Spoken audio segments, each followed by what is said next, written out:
Hola, mi gente. How are you? Welcome to another episode of On the Block with Jen. Guess who I am? I'm YouTube's bad girl and your favorite devil's advocate. Thought I'd bring you all the Bronx tonight. How are you? Can't give you boobs and lips all the time, right? Gotta take it back home. This is home. All right, guys. So let me get my banner in order. You guys already know you can reach me on all social media platforms on the Block with Jen, TikTok, Facebook, Instagram. Most importantly, on the Block with Jen at Gmail. That is where you throw your topic suggestions in or something you want to talk about, regarding a show that you saw, one of our panelists, or if you want to collab with us or you want to interview me or one of us or whoever, you throw it in there. That's also the suggestion box. You could throw topics in there, okay? I may or may not see it, just being a hunno, okay?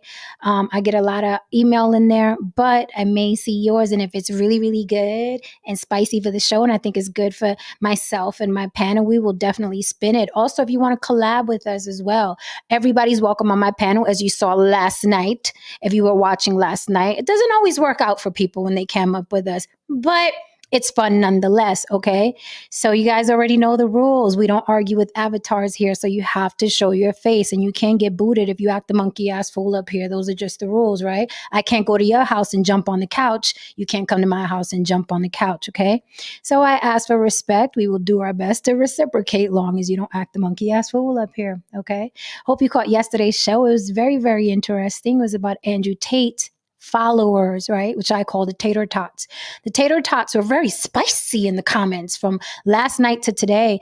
I mean, it's funny because to show me that they weren't part of a cult, they spent all night and day in my comments talking about how great Andrew Tate is and why am I picking on their cyber daddy. So yeah, guys, you really proved to me Andrew Tate doesn't have a cult at all. I mean, some of these guys I had to get rid of because, like I said, you guys could come and pine and whine and complain in my comment section. I welcome all your bullshit and crybaby shit. Just don't make yourself a nuisance. It's so easy. Like, come up on the comments. You don't have to agree with me. You can say, I hate the fucking show. I thought that was bullshit what you said about Andrew Tate. I love Andrew Tate. I'd suck his dick if he was here in front of me. You can say whatever you like, but don't make yourself a nuisance. Once I see you in my notifications over and over and over again, I have to get rid of your dumb ass, okay? You don't have to say it 4 or 5 times. I have a very short nerve for redundancy, okay? So say your piece once or twice and get the fuck on. Don't move into my comment section because then I have to get rid of you. I get annoyed. I get annoyed quick because I'm very busy and I'm checking my notifications. So if I see your name come up 5, 6 times because you're crying about Andrew Tate, I'm gonna fucking get rid of you. Aside from that, I enjoy all the feedback, the rebuts, the retorts, the contradictions. I really, really, really do. Because I like to see how other people think, especially those people that disagree with me. But don't make yourself a nuisance because I don't have to tolerate you and I don't owe you jack shit. Okay? I want you to enjoy the channel. I want you guys to cam up. I want you guys to be here. But don't make yourself a nuisance. And I think sometimes because, a lot of you people out in the world make yourself a nuisance to your mother and she tolerates you, and your baby mother and she tolerates you, or your boss and they tolerate you. You think that everywhere, you know what I mean, you're going to be received that way. And unfortunately, not here. But we do enjoy people that disagree with us vehemently. Just don't make yourself a fucking nuisance in my comment section, okay? Because then I have to get rid of you. And I don't want to get rid of you because you guys are good for the algorithm. Real talk, okay? So yes, the tater tots were mighty spicy. Mighty spicy. Spent a whole night and a whole morning in my comment section to prove to me there's nothing wrong with Andrew Tate. Okay, got it. All right. Another thing before I begin the show tonight, tonight's topic is Boosie's daughter comes out as gay. Is it karma? Okay, before I take care of that, let's take care of some bills. If you want to support mama on the down low, because you don't want everybody to know you're throwing money in my super chat, hit my Cash App on the block with Jen, and it'll be between you and I. Why do I do that? Because sometimes people don't want other people to know how they spend their money. So between you and I, you could throw it in a Cash App. If not, you could super chat me. Either way, I am glad to see all of you here tonight. Last night was very, very spicy on the show. If you didn't catch it, please do. It is still up. Okay, it is all about the tater tots. So let me throw down the link. to see which one of my peoples is in the building. And we will continue the conversation. You know, Boosie Badass is a very interesting individual, right? And he just gets more and more interesting. You know, the saying, the gift that keeps on giving. Boosie is like the cesspool that keeps on giving. He's like he would keep plumbers in business for life. He's like the cesspool or that backed up pipe, you know what I mean, down underneath the toilet, right, or in the sewer, and it just keeps breaking. So then the plumbers have a job, right, because the shit keeps spilling over. So yeah, Boozy is that type of human being, right? He's the cesspool that keeps on giving, right? And of course, social media gives him a platform. Although they do the fake deletion, they've deleted his Instagram page more than once.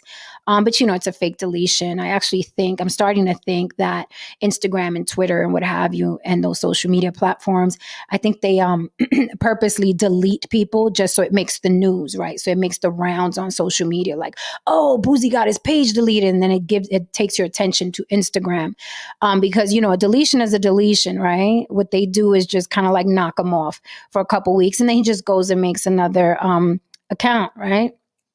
Like a lot of people do that get deleted. It is all good, right? Here we all are. What's up, George? Let me bring up the fabulous and always lovely Lily from YB Limited. Hey, mama, I love the color. Yes, I had to throw a little color on because I wasn't coming out all black today. Let me tell you something. We are too in sync, because I was about to do the whole, like, the scarf under the hat. Okay, I was going to take it all the way back to the Bronx. I said, no, I'll just do the hat.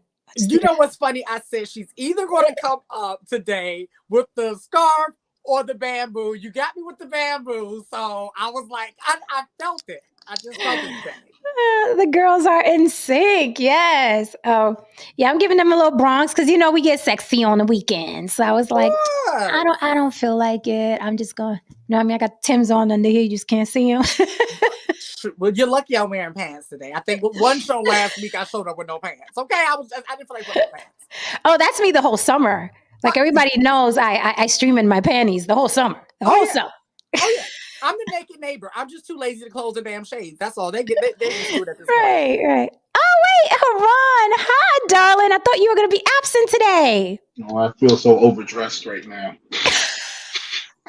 Wait, do I need to tie this up under my boobs and take my hat off? I actually feel like the motherfucker that shows up with his shirt, with his fucking church clothes, while everybody else is in their fucking regular shit.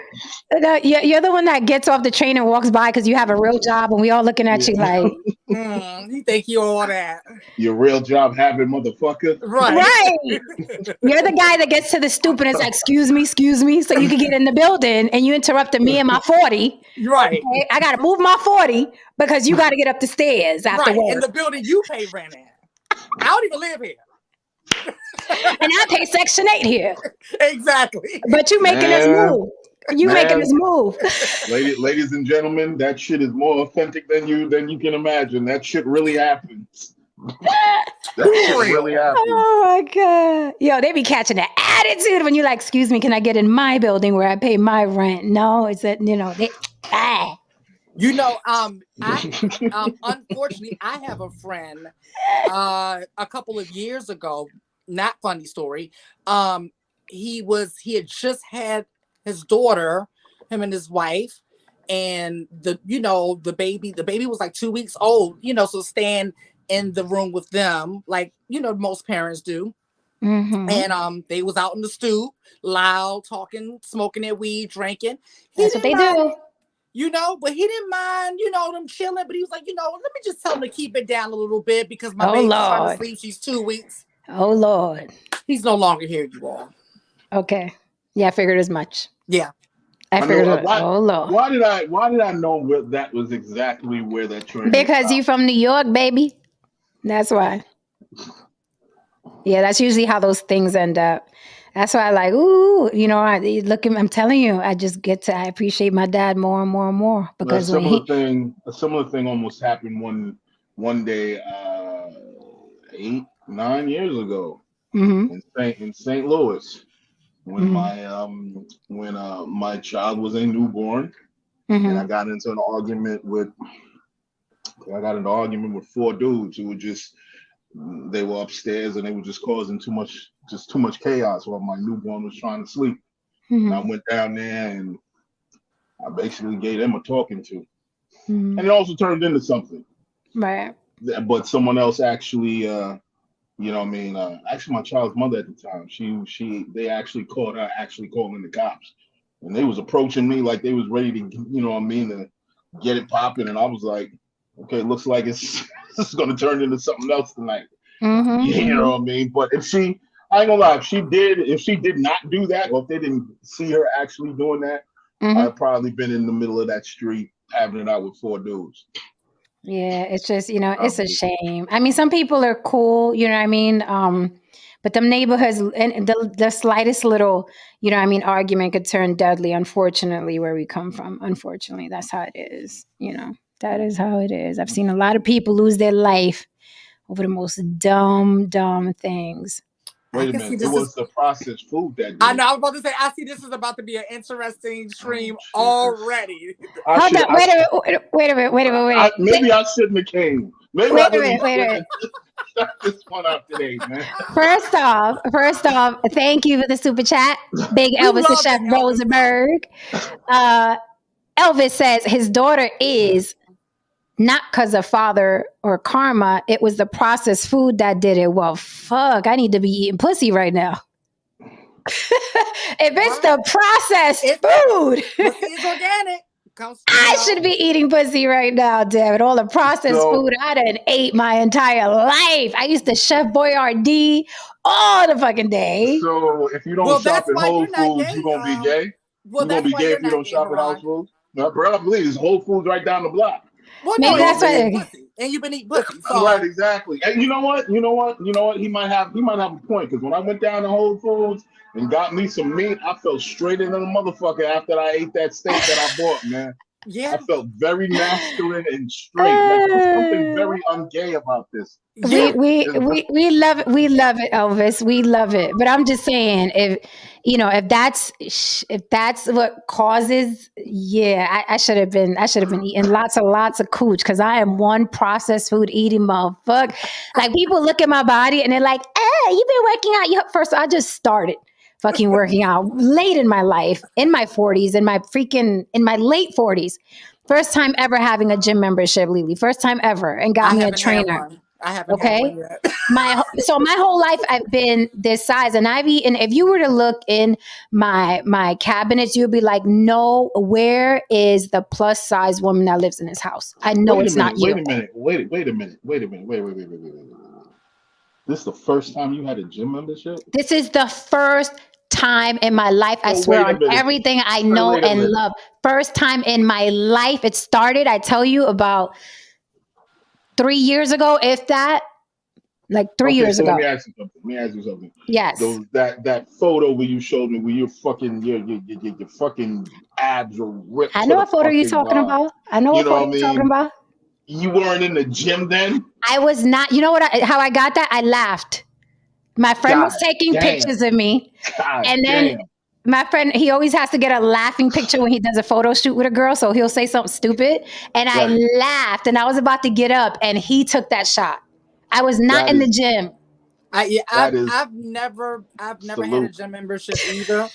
And people, and I'm always afraid to say it. I'm like, okay. I mean, there's certain people that, don't have to go.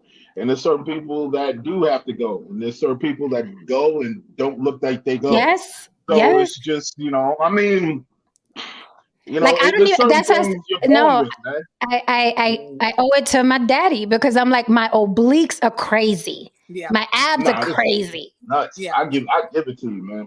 You see my obliques, okay, Haran? And I'm like, this is the first time in my life. And I didn't even do it really like to slim down, because I'm already slim. I did it because we're all getting older. Right. And I want to stay physical. I want to stay, keep my body in motion, because we're getting older. But it wasn't even because, I got to go get, a flat stomach. And I was like, like, even when I go to the gym, I tell my trainer, like, my stomach is good. Let's work on shoulders. Let's work on biceps. Let's work on legs. Well, some of us have linebacker genetics. So I guess, some of us were born with that. So I have to go and shake this shit out. or else it's gonna look like a misunderstanding. A You know what I mean? misunderstanding. Huge misunderstanding. So I gotta go straight to however, it is better than the alternative of not having absolutely anything to work with and being shaped literally like a potato. So, Very, very I've true. seen that shit. So Gotta Very it's be better than the true. grateful. alternative. Gotta be grateful because my mom is pudgy. I used to call Right. her Marshmallow. She's pudgy, a pudgy little woman. But my dad's a beast. See, And those are the genes I got. well, Right. I got some good genes, except for the fact that because my mother, lie to you not, has a BBL body before BBLs. Naturally. No. Like A lot of them old school women did. man, like when I tell you, I was like, the one thing she didn't give me, because I look just like her.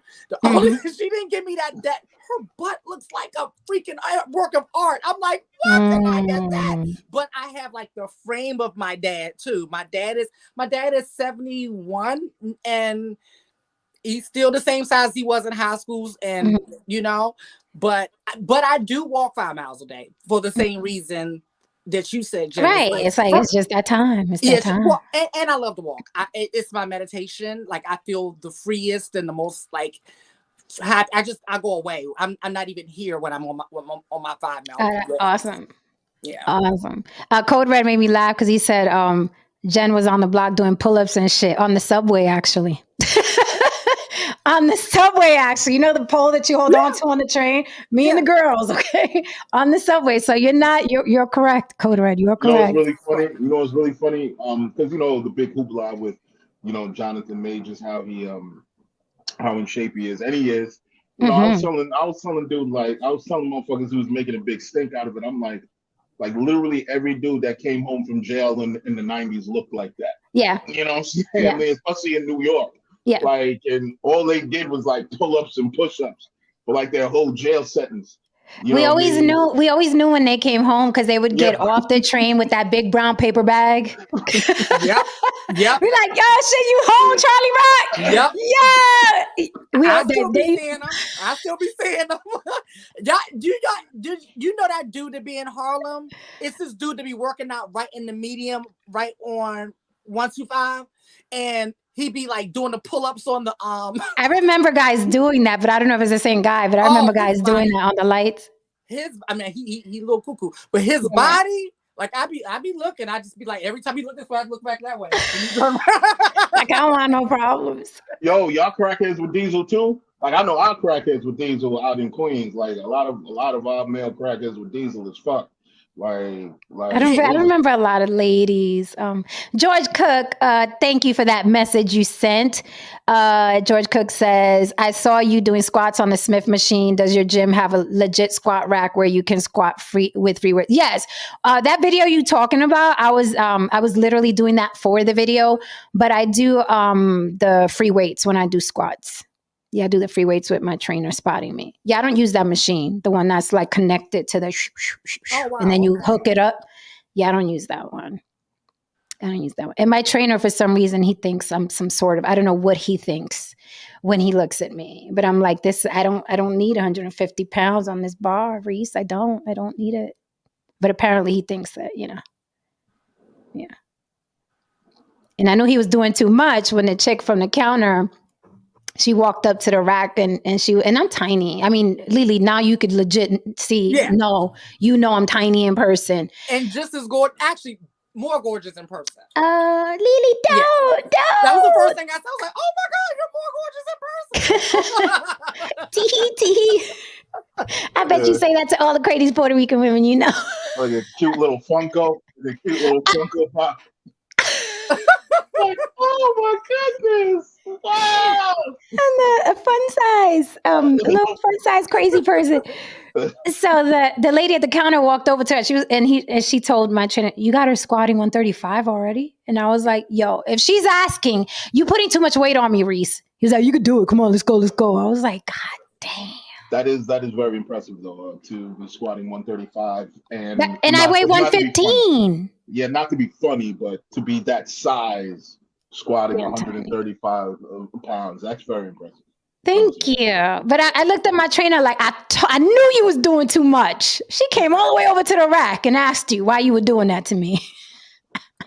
He I tried. seen bigger fat motherfuckers actually just struggling with like damn near 120 pounds. Yeah, So, and and it's funny. I didn't listen to music. I do have to get me some headphones for the gym, but I just my motivation is my dad.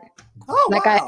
yes, and when I'm in the gym, I'm like, it's my dad, my dad, my dad, my dad. I'm like Garcia, fuck this shit, and I just go like Garcia, and that's our last name. He's like that, and my dad used to be in the gym all the time, so that's what I do in the gym. Like my dad did it, I could do it. What am I complaining about? And that's my motivation, till I can get some music. But yeah, that's funny because my dad is my work ethic. Man, like that's Mm. because his work ethic is impeccable. And even at the age he's at, he ain't gonna stop until he can't do it. And he has a landscaping company. He has his own landscaping company, so he's out there winter, spring, summer, fall doing his thing. When it's winter, then he's picking up other contracts. He's gonna be doing something. Right, right. And so I get it from him. And that's a great trick. You know what? I won't tell the public, but I'll tell you guys behind closed doors. I follow certain people that cam up like twice a day. And I got them. I don't like notifications on my phone, but it's particular people that I follow who stream twice a day or every day. And every time I get a notification, when I'm feeling like I don't want to stream today, like I'm like, fuck that, they doing it. So I could do it. Oh my God, you do that too. Yes. Because we need that. We need that. This shit, we make it look easy. This shit is not easy. You have to like keep yourself motivated. So when I see other people, I'm like, oh, it reminds me someone's hustling harder than you. You gonna sit there? Jen, so I'm like, nah, fuck that. Get dressed and put my bra on. Do y'all know how yesterday I was having one of those days? When one of them days where you are like the cam up, you are dragging, like putting on every earring, felt like it was 50 pounds. Yes. And, and then you hit that and Lily, and I'm like, hey. Yes. But yes, I was yes. going through, yesterday was a day I was going Can you guys hear me okay still? Okay. Mm-hmm. But that's what we do. But the thing is, I also tell people, because I was telling a couple of people yesterday, like, y'all don't understand what I had to go through to get on last night. But it never fails. 10 minutes into it. Once you're in, right? Once you're in, it's getting here.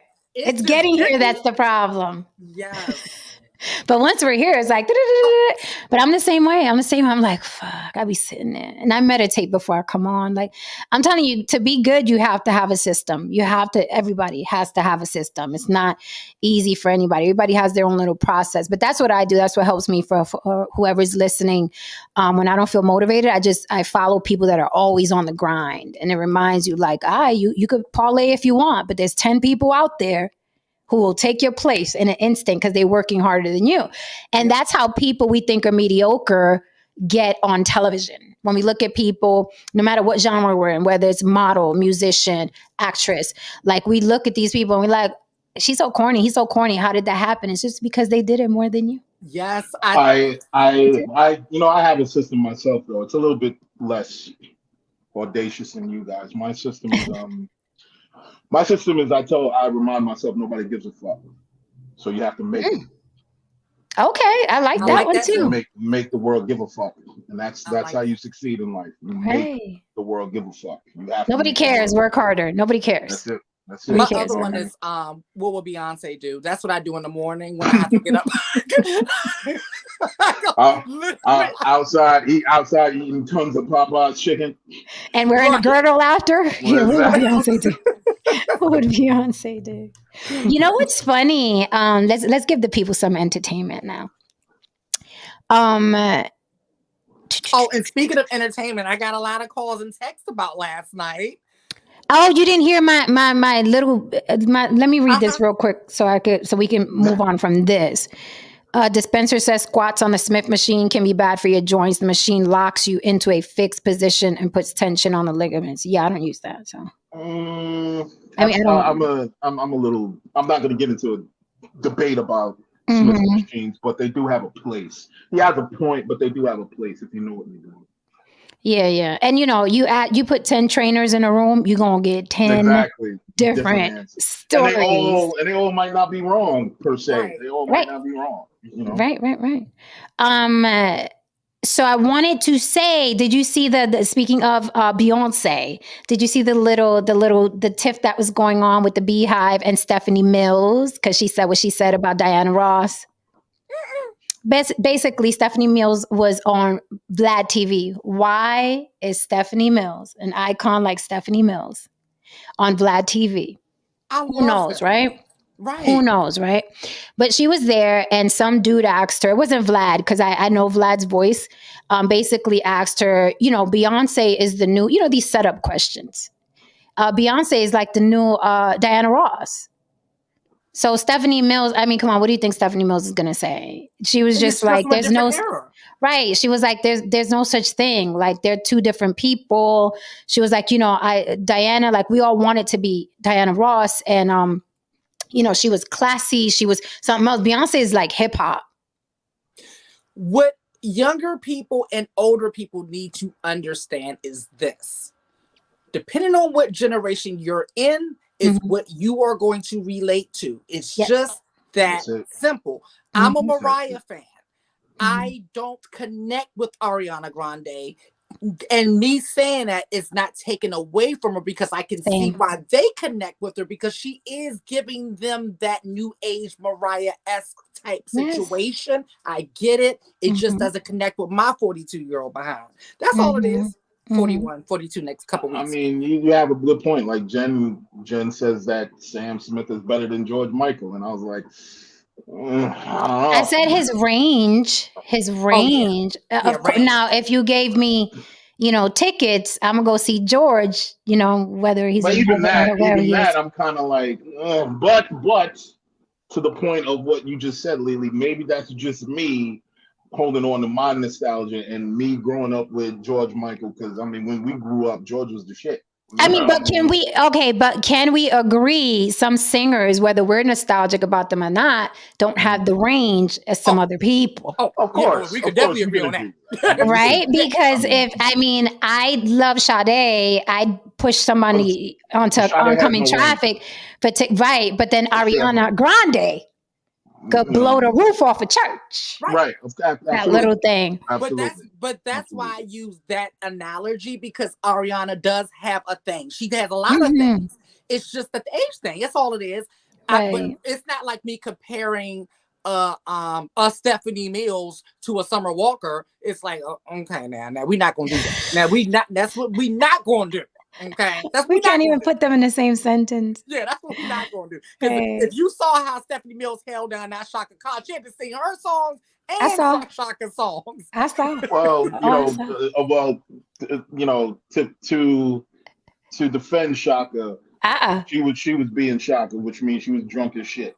Yeah, that's all we know. She was high as shit. You know what I mean? It was awesome.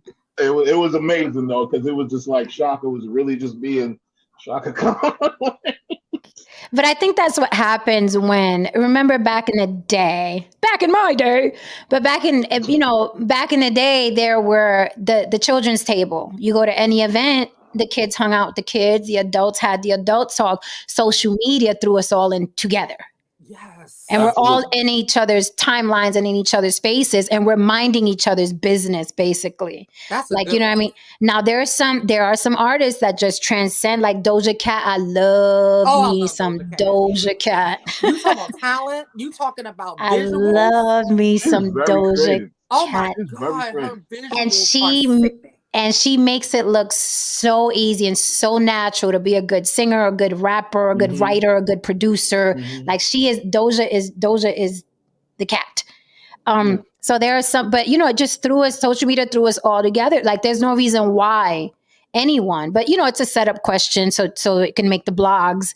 There's no reason why you should be comparing Beyonce to Diana Ross, but you did it to be an asshole and you did it so people can talk about it. And here we are talking about it, but it's insulting. And it's sad that, there's not more respect for like the pioneers and the icons in this business, but we're not, social media is not in the business of respect. No, it's in the business of clicks. I was thinking about that earlier. I was like, damn, social media ain't got no chill when it comes to legends. Like, they don't care. They don't care. Like they really don't care. Like Mhm, no mhm, one's safe. It's like mhm.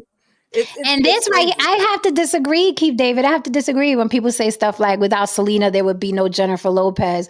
I disagree because, and here's why. Because Jennifer Lopez, I'm not a fan. I'm not a fan. If I had I to, don't know her. I've never bought a song. I've never been to one movie.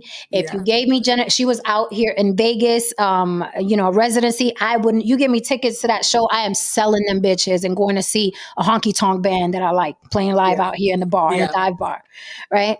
But the way she hustled We're not gonna take that away from her. and manipulated and schemed and planned and threw her ass around and you know what I mean, just put and then her manager. So Jennifer Lopez would have been Jennifer Lopez if Selena was never born. Yeah. If Selena was never born, there'd be a Jennifer Lopez. It's not like Selena paid some way for her. Yeah, she played her in a movie, but Jennifer Lopez played her in a movie because Jennifer Lopez was already Jennifer Lopez. That's right. That's why she got picked for the film. So, I know people say that if there was a no this one, there was a no that one. I only agree with that if you're talking about something like Motown Records or Fania Records. Those are the people that had to do it, right? They had to be the first ones to do it. And there was a lot of racism. There was a lot of red tape. There was a lot of no's. There was a lot of closed doors. Like if you're talking about them, if it wasn't for them, there would be no us. That'd be a different story. But you can't tell me there wouldn't be no Beyonce if it wasn't for Diana Ross. Right. Because I they're love always going to this be one. artists. They're always going to be artists. He says Jennifer Lopez has never worked with Mariah Carey. And you know why that is? Because Mariah doesn't what? Know Know her. her. She doesn't know her. How's she going to work with somebody she doesn't know? She doesn't know her. You know, that is still the most classic line of all. And you remember 20 years later, they asked her again. They said, well, do you know her now? She was, I still don't know her. Yeah, it's just like, I don't know her. I don't still know don't her. know her. Hilarious. Oh my goodness. Yeah, but Jennifer Lopez rubbed a lot of people the wrong way when she was first, getting in. She had made fun of Rosie Perez a couple times, and she's catty, whatever. I mean, more power to her. And with that said, not in her defense, but just in defense of artists who make it big, you got to be an asshole. The nice guys don't get. You got to be an asshole. You do. They're all assholes. They're all assholes at the top. Sorry to disenchant the public, but all the people at the top are assholes. Even Michael Jackson, feed the world, make it a better place. Michael was an asshole. He was an asshole. Quincy Jones said it. Yeah, he was an asshole. They're all assholes at the top. He was feeding the world and kumbaya, and we are the world, and he was building wells, but he was an asshole. And Michael had beef with Prince because Prince was an even bigger asshole. Right. Yeah. Right. Yeah. Oh, okay. So he says some of Jennifer Lopez vocals were sung by Ashanti. It goes even further than that. Most of her vocals were sung by somebody else. Yes. Period. Especially the good ones. Especially the hits were actually somebody else singing them. She didn't even, they were demos. She didn't But here's what's funny about the whole Ashanti thing. I was like, this is what I always found funny about that. When she was like, yeah, that was me, because I'm real, the way you walk, the way you, because I'm real. I'm like, your vocals don't sound much better than hers. Right. Right. So I'm like, it's not like Mariah Carey saying, it's not like Jennifer Lopez sounds like Mariah Carey. And then we was like, who really sang that? And then Mariah Carey was like, those vocals were mine. Right. I'm like, you motherfuckers are the same motherfucker. Because a lot of the other ones was Christina Milian. Same. Yes. Same, ABC 1, 2, 3, bouncy ball. Yes, exactly. So when Ashanti was like, yeah, it was a demo and they didn't even take my vocals off of it. I was like, goes to show that your voice is so similar to hers that nobody would notice. Nobody would notice. Nobody did. Nobody did. Nobody cared. No. Now, if Jennifer Lopez was in a video sounding like Ariana Grande, we would have been asking some questions. Right, many questions. We would have been like, wait a minute. One of these two things don't go together. Right. My ears are deceiving me. This is the worst movie ever made, but it's like one of my favorite movies. I'm not going to dare ask you this question, Haram, but did you see Glitter? No, I never saw But it's Oh, Glitter is horribly Glitter. good. But It's listen, It's a Mariah Carey movie. yes, I've never it's oh, seen it. oh, horribly. wait a minute. Is that the one that bombed Yes, exponentially? yes, Yeah, it bombed. but it's become a cult classic since then. And you know, the fans made the Usually the album bombs number are. one like two Yeah. years ago. It became number one. Like it wasn't even number one when it first came out. Holy The shit. album and the movie, but no, it's like a cult classic now. But the one scene that me and my bestie love is like they're in the studio and Mhm. like Mariah, the Brett, and somebody else. They're playing background singers, and this other girl's up front. She's like like a Jennifer Lopez, and Mhm. so it's this Mhm. one song. I mean, this one line is like, "Turn Silk down, bring Billy all the way up," because Mariah's Billy, right? So the girl, she's in there singing like, and they turn her voice down, and it's really Mariah singing the song. And the girl thinks she's doing something. She's just singing and popping and dancing. She thinks she's doing something. I'm like, that is so Jennifer Lopez. Like, Now, all now the I way. want to see it. Now I want to see You it gotta just see to it. laugh, even Yeah, if it's just to laugh. it's horrible. So a couple of people are asking, what do you mean? Is it karma? Speaking of Boosie's daughter coming out as gay, Boosie addressed it. He did, didn't he? He looked a little disappointed, a little sad. He looked a little sad. You did? Uncomfortable. He looked uncomfortable. He looked a little sad. He was like, what got me about him addressing it, and I should have got the video for you guys, but I was rushing. You know what? They didn't ask him the right question. What should I they don't have think they asked asked him. I'd ask him this shit because I'm just that kind of guy. him? I'd been like, so yeah, tell me. I can see that you're a little bit distraught over this. However, would you have, if you had a choice, would it have been your daughter or your son? Oh, oh, I'd ask him that shit. I think we already know that. You I'd want to know why I ask him know? that shit. You want to know why I know? We already know the answer to that because he didn't hire a prostitute to have sex with his underage daughter, but he did hire a prostitute to have sex with his underage son. correct. For that reason. So the question has been answered. Correct. So he just basically went on to say that his daughter's at an age where this is what they decide what they want. She's 22 years old, and he's still not. His grandmother didn't believe in it. He threw in the church and the Bible. You know what I mean? But he's she's gonna do what she's gonna do. So I'm like, the Bible. Does the Bible also say get hookers for your son, sir? Yeah, gangster rapper who can't stay out of prison. Yeah, I'm a little confused. R. Kelly supporter. Yeah, not it's not like he's singing the gospel, type of tune. Yeah, but go on. I mean, this. Go on. What do people actually follow in the Bible? I'm confused. Oh my God, that's a topic. That's a topic. These motherfuckers be cherry picking like a motherfucker. Like what do you follow? That's a topic. Because it tell you, Bible says you shouldn't eat pork. Right. So eat that shit. It says you shouldn't have sex before marriage. You be fucking before marriage. Don't lie. Don't lie. You lie. Don't covet thy neighbor's wife. You do that shit. But it does say to hell with those gays, and you live up to that. So I'll give you that, right? At least you do that, right? And that will be your gateway into heaven. No, they don't even do that right because they even manipulate that to say what they wanted to say. So no, that's not even one. I know you tried, but no. Okay. I guess I did try. I was like, I guess they do that, because anytime that comes up, it's like they're very, just adamant about that. Right. Right. Very adamant about that. Well, they not that. And then the other thing that shows that they're not adamant about it, because you always hear me say people do what they believe, not say what they believe. So if they were going to do away with all the homosexuals, there goes their choir. There goes majority of their tithers. Okay. Because gays tithe too. The gays, they tithe. And especially them stunt queens, you want a good stunt queen to go to your church. If I had a church, I want the stunt queens in my church. So can I ask a question? My ex-girlfriend told me this, and I'm asking you, She said the gays and the women run the church. Where's the lie? Okay. That she said that's what they do. She said when it comes to actually having it function. You know So what I mean? In terms of money, in terms of showing up and shit like that. She said that's that's what happened. I'm like, yeah. And she says, yeah. And I'm like, okay.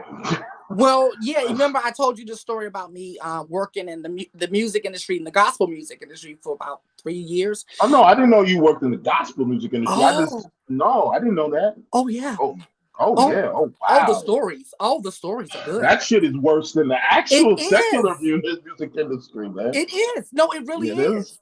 It's way worse. And what makes it even more worse is the level that it's so weird. Like it was a weird twilight zone because they were, just like in any other industry, like the entertainment industry or whatever, we have a lot of open secrets in our industry, right? Once you're in, you see certain things that you're like, oh, okay, I guess everybody know, we're just not gonna talk about it type thing, right? So it's a lot of that goes on, that goes against everything that they say they believe. That's the open stuff. And then when you get behind the closed doors, then you see more stuff and you're just like, and it goes back to your question. So what are we following? Like, is there anything we're following from the book? It's really very, very interesting to say the least. But yeah, I was in the gospel music industry. I would just love if there was a theologian on hand who could tell us, hey, this is what most people do follow in the Bible, because I have yet to really see so much that I hear about that is in the Bible, and I have read that is in the Bible, be followed by people, unless they're trying to push forward some sort of biased agenda.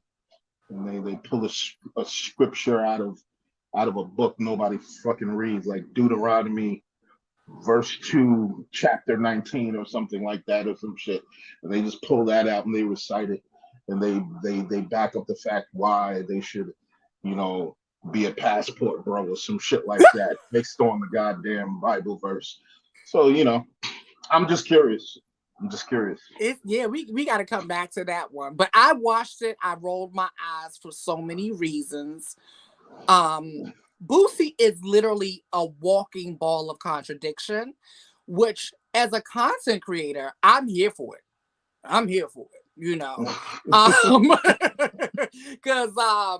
he is the gift that keeps on giving. That daggone Boosie, like, and then what's oh God, I don't even know where to start with him, because there's just so many things that's wrong with him. I don't even know where to start. Now, I know where to start. Karma. So I got the video because I had to do it. I hate talking about something and not having the visual. Oh yeah, let's do that. So I got the video and I'm gonna play it. I'm so mad at Star right now. He's doing our FBA and ADOS losing teams. Damn it.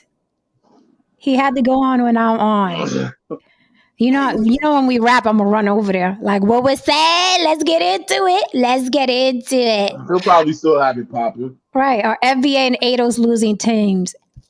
Fuck yes. Quote me on that, bitches. All right, let's play this. Let's play this thing here. I'm like, it was killing me. I have to hear exactly what this idiot said.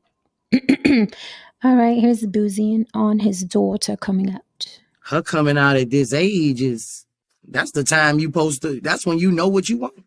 How old is she? Finna be 22. Okay. That's what you know what you want. And even though it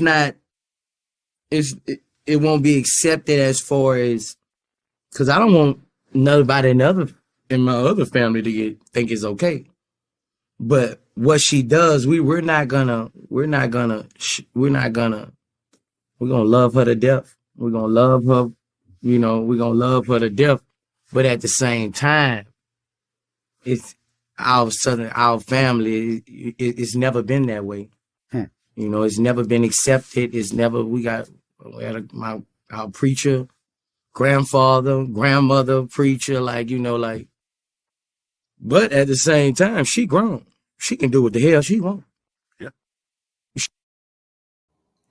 So it makes me laugh that he said, I don't want anybody else in my family to think it's okay. To catch gay. Yeah, we don't want nobody else Right. catching gay. Ironically, that's a gay ass sweater. Yeah. So I thought that was the most, excellent example of how people view religion. Okay, how hypocrite, like he's like a little present, little package to show you, look, this is how you all treat religion and how you cookie cut what's for you and what's not for you, right? Bringing up preachers when the church is the most corrupt fucking organization. I don't care which one. I know, and every time I say that, people think Christian. No, that you're not the only religion on the planet. Sorry to They disappoint really you. think they are. They really think they're the only. only. I have this conversation with my parents all the time. I'm like, you're not the only religion. Right. Like they say the Catholic Church is the largest pedophile database on the planet. So it's not just you Christians, right? Wherever there's quote unquote power, there's corruption, right? Absolute power corrupts. Yep. So, I think he's a great exhibit if you did want to, let's say, school someone on religion, an alien who came down from another planet, and they asked you, explain religion to me and how humans look at it. He's a great exhibit A. This is how they view religion. They cookie cut things. They're hypocritical about it. They make it gender specific, right? His son's sins are not his daughter's sins, and what have you. But for him to say, I don't want anybody else in the family to think it's okay. Who the fuck do you think you are? I'm gonna give you guys an example of how most human beings think. Do you know why most people hate Apple products? I don't know. Not till you say. Okay. 2 reasons. It's expensive and it's not customizable. Okay. Makes sense. It's the reason why people prefer PCs or regular desktops, because in Android environments and those like Windows environments, it's cheaper, and also you can customize it. People like customizable things. People like shit they can twist and turn in the way that they want to see it, their personality, their this, their that, and so on and so forth. This is why we have like 8 or 10 or 12 different fucking religions and offshoots of those religions. And we have all kinds of, cult leaders and shit like that, and so on and so forth. We have so many different versions of the truth. No, we just have customizable versions of what happened. That's why they say, there's your version, my version, and the actual truth. Because everyone's perspective of what actually happened is usually a customized perspective of how they view events. So it's the same shit with religion, and it's the same shit with the Bible and so on. People are going to always cherry pick shit that, they can live with. Because, if you really think about it, if we really lived what that book actually said, just that book, to a T, like, what's the likelihood of many people actually doing it? And our society would be extremely different if most of us actually really did live by 90% of what our faiths say we should live by. I'm pretty sure most Muslims don't live by all that shit that's in the Quran. No. And I'm pretty sure, all Jews don't follow everything in the Torah. Let me tell you something. If I wanted to be a Muslim, some of the Muslims I've met, I'd be like, no, thank you. Yeah. Right. I'm gonna go ahead and pass on that, but you go on ahead and keep calling yourself that. Well, I live in a heavy Muslim neighborhood, and I told y'all they deep. They a lot. All right, so I'll say this: there's 2 different type of Muslims, and you know that the Muslims, right? The Black Muslims from here, they are different than the Muslims. Akbar, boom boom. That's right? The ones I live by. Okay, they're 2 different entities, and there's been controversy in the past about they say that they're the fake Muslims, like the NOI, the Muslims, the quote unquote real Muslims say the NOI are the fake Muslims, but it is 2 different type of worlds. Like, yeah, you cover the women up somewhat, the men somewhat, you do the Ramadan and things like that. But there's a stark difference. Like, in my opinion, it's like NOI is like the hip hop version of Yes. it just light. it just Muslim light. is. Muslim light. Yeah. It just is. It's Muslim light. It's It's cute. Allah light. It's Yeah, Allah Allah light. Yeah, it's light. Allah light. Like, Diet and Allah. Allah Junior. it's just enough to keep a lot of men in check. So kudos to them. But I know personally, a lot of those men don't take that shit serious. It's a fraternity. It's a place to get favors from people.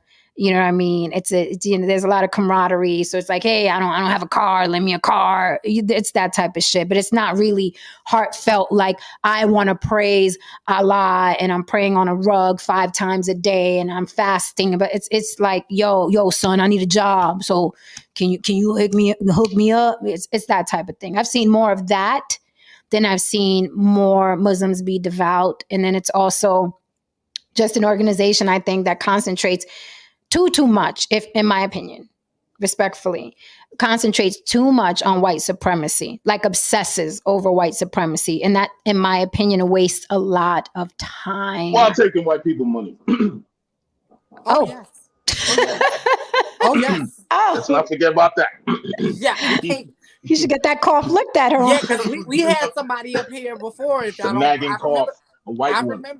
remember that episode. We had a gentleman up here representing the NOI, and someone brought up that question, and he started to we got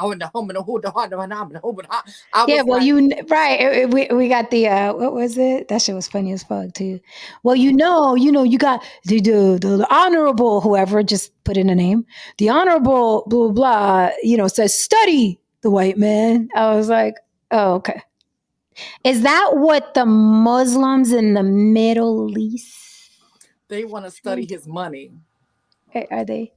I'm just wondering, are the Muslims in the Middle East, are they studying the white? They're not thinking about them. Oh, okay. All right. They're not thinking about them. If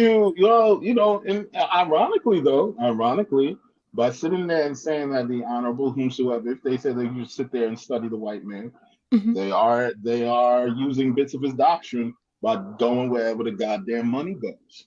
Oh, so yeah, I guess they are studying the white man. The white man is sitting there and talk all that shit about blah blah blah, so on and so forth.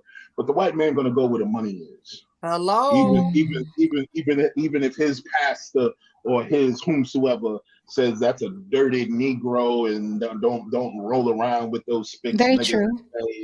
And so on and so forth. A white man gonna cut a check if it means that there's gonna be some dollars in his pocket, and that's the God honest fact. Right. Tyrone says, Tyrone Church says way too much on white people's close to white envy. I agree. Like I could never, I said it before when our white guys were here, no St. George. I'm like, I couldn't think about them all day. I couldn't do it. I don't think about you at all. Like, it's like, I remember, what's her name? Lisa Vanderpump. Yeah. And this was years ago. It was a reality show years ago. And there was this guy that she had got into some friction with. And he was like, oh, but you blah, blah, blah. And she was like, you know what? I don't wish you ill will. I wish you nothing at all. I love it.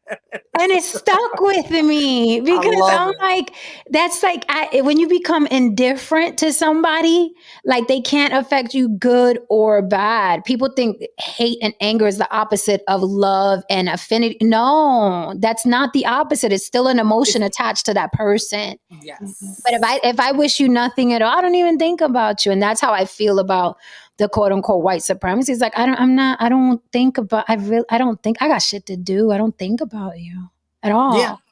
Like, I get it. Maybe we're supposed to, but I'm not, it's a waste of time. And I also think, I'll go further and then I'll pass. Anyone who is telling me that I have to constantly watch out for someone who has a boot on my neck isn't my enemy. Not just the person they're saying got the boot on my neck, but you are also my enemy. If you are constantly telling me you got somebody with a boot on your neck, you got somebody with a boot on your neck, you are also my fucking enemy, because now you're taking from me the armor that I need to move forward and be triumphant and have determinism. Because now you put the monkey you put on my back is this big scary white person and white supremacy. And then that diminishes a person, and words are powerful. So if every single time you enter your church, whatever that may be, whatever religious building it is, and the focal point is those people out there that are out to get you, whatever color they are, then you send that person out in the world. And it's like they're not concentrating on what they have to do. They're worried about, well, I can't do this because of this, and I can't do this because of that. And they're going to be around that corner. And if I go apply for a job, they're going to be there. And if I try to sing, they're going to be there. If I try to model, they're going to be there. If I try to have a family, they're going to be there. If I go to a doctor, they're going to be there. They're going to be there. And to me, it retards a person's brain. Yeah. You know, it's funny you should say that, Pass. Jen, because, you know, I think it was his name, Jordan Peele. Jordan Peele creating that little genre of, you know, horror movies. Yes. You know what I mean? Putting blacks in it and so on. It's ironic. We can use it loosely, ironic. horror movies. Yeah, you know, it's ironic because Hey, Miss Polly. far too many black people behave as if they're in a horror movie. And people who are in a horror movie can never move around freely. That's a great concept. Because guess what? Freddy's always going to get you if you go to sleep. Jason's right around the corner. Michael just broke out of the insane asylum, so we can't exactly. So you know, I mean, there's always this constant when you're watching a horror movie. There's always this constant knowledge that the audience has that ain't nobody safe in this motherfucker. And a lot of too many black people move like they in a goddamn horror movie. Like, look, sir, that's hilarious. That's hilarious. I'm not in a horror movie, man. I don't move like. Like, you know what I mean? That's just not me. I don't move like that. Yeah, just don't, it's silly. It's weird. It's, you know, I'm like, and what year? I move like I'm in a Rocky movie. What year is it gonna end? Right? What year is it gonna when is it gonna end? Like what year is it gonna end? Right. And oh God, we can go on that. I can go on that. We can all go on that tangent. But you know what though? I think honestly, and I see, and this does not just go for black people. This is kind of contingent on the discussion that we were having, Jen, behind the scenes last night. Mm-hmm. I learned one thing, and came to grips with one thing. Sometimes freedom is a lot scarier than bondage. Yes. Oh yes, I say that all the time. For sure. Oh yeah, that's why people choose to stay in certain things that tell them what to do, i.e., going back and forth to prison, right? Mm-hmm. It can be a literal or figurative statement, but that's a very true statement. I came to that conclusion about 5 years ago. Yeah, and it's really a sad state of affairs because. A lot of times, man, when you're faced with people like that, and you might want to, you know, help these people, you realize that they will fight you to remain in chains. Mm-hmm. They will damn near probably try and kill you. Right. Make sure that they stay in chains so they can have something that either is not that is on one hand not only familiar, but they feel some sort of empowerment. By using victimology as a weapon while in that state. It's a very fascinating psychological dance. Yeah, it's layered and even further. There's so many, you know what I mean? I hate fucking running a word into the ground, but it's nuanced.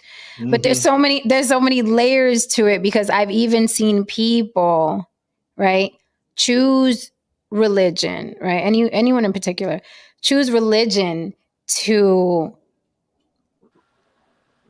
act like that's why they're the reason to act like that's the reason they are humble and don't want more than they have, right? Like I've seen it up close and personal where someone's like, no, I want to help these people. And I'm like, dude, you have nothing, right? So I'm like, you have nothing. Your children have nothing. I've seen it. But you're out in the world like, no, I'm part of this organization, this religious organization, and our job is to help the fellow man. I'm like, start with you. Oh, Yeah, that's another thing. That's another conclusion I came to. But when they hiding under the coat of, well, I'm religious and that's why I do it. Hold on a second. Thank you.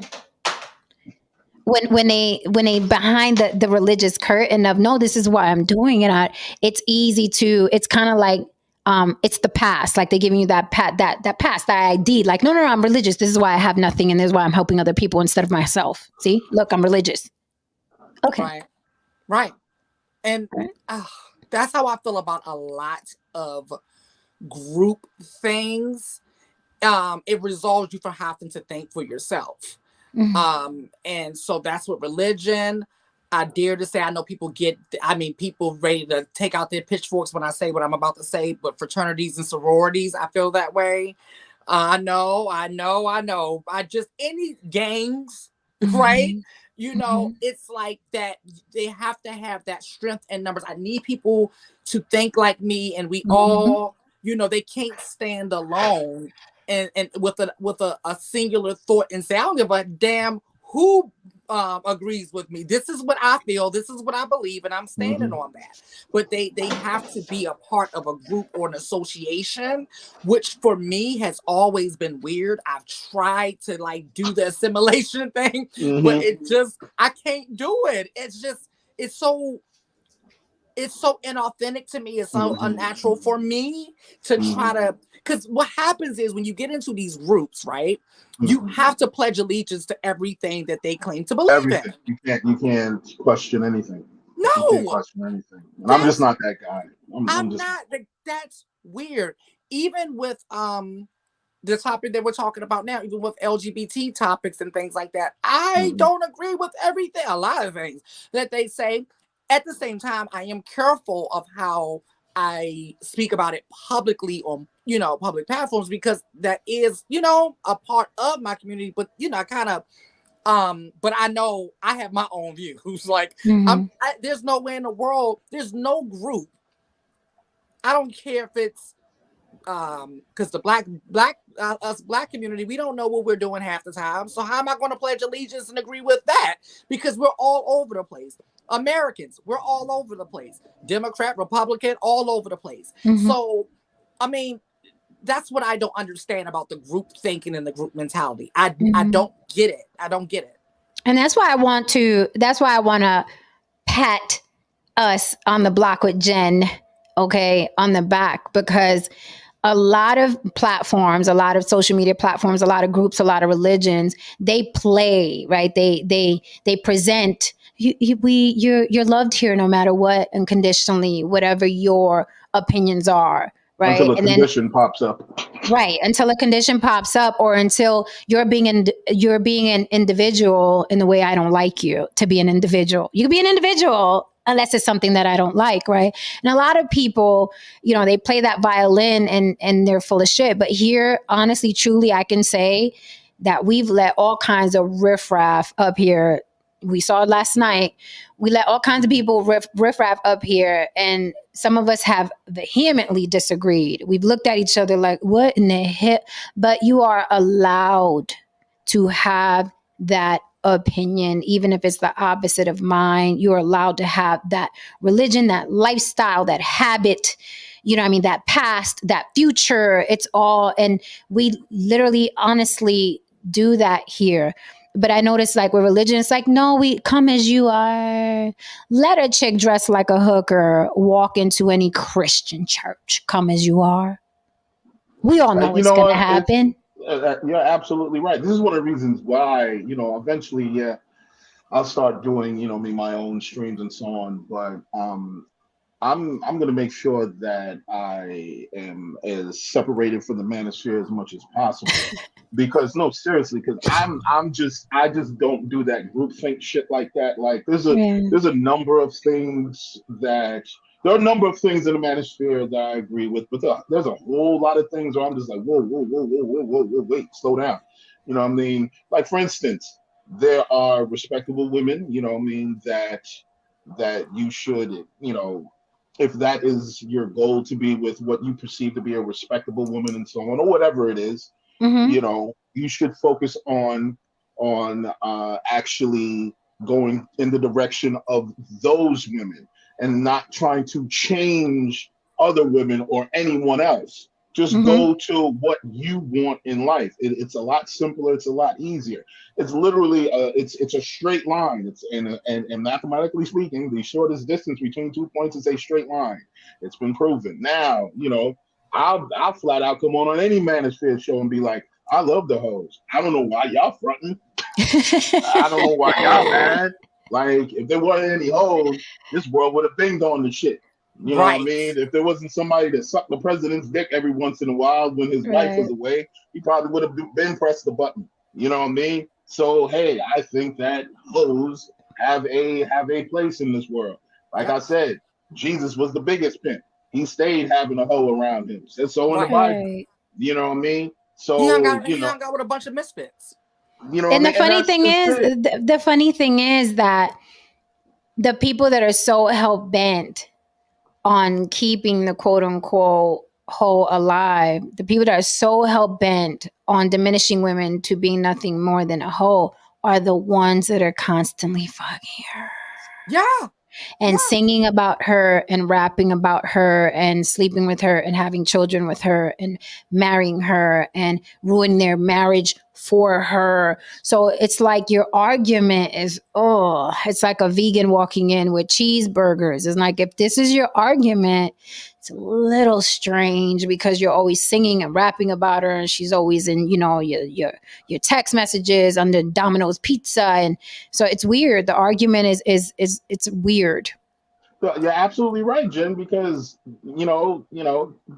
technically speaking, not even technically, literally speaking, can't nobody be a hoe unless someone's fucking.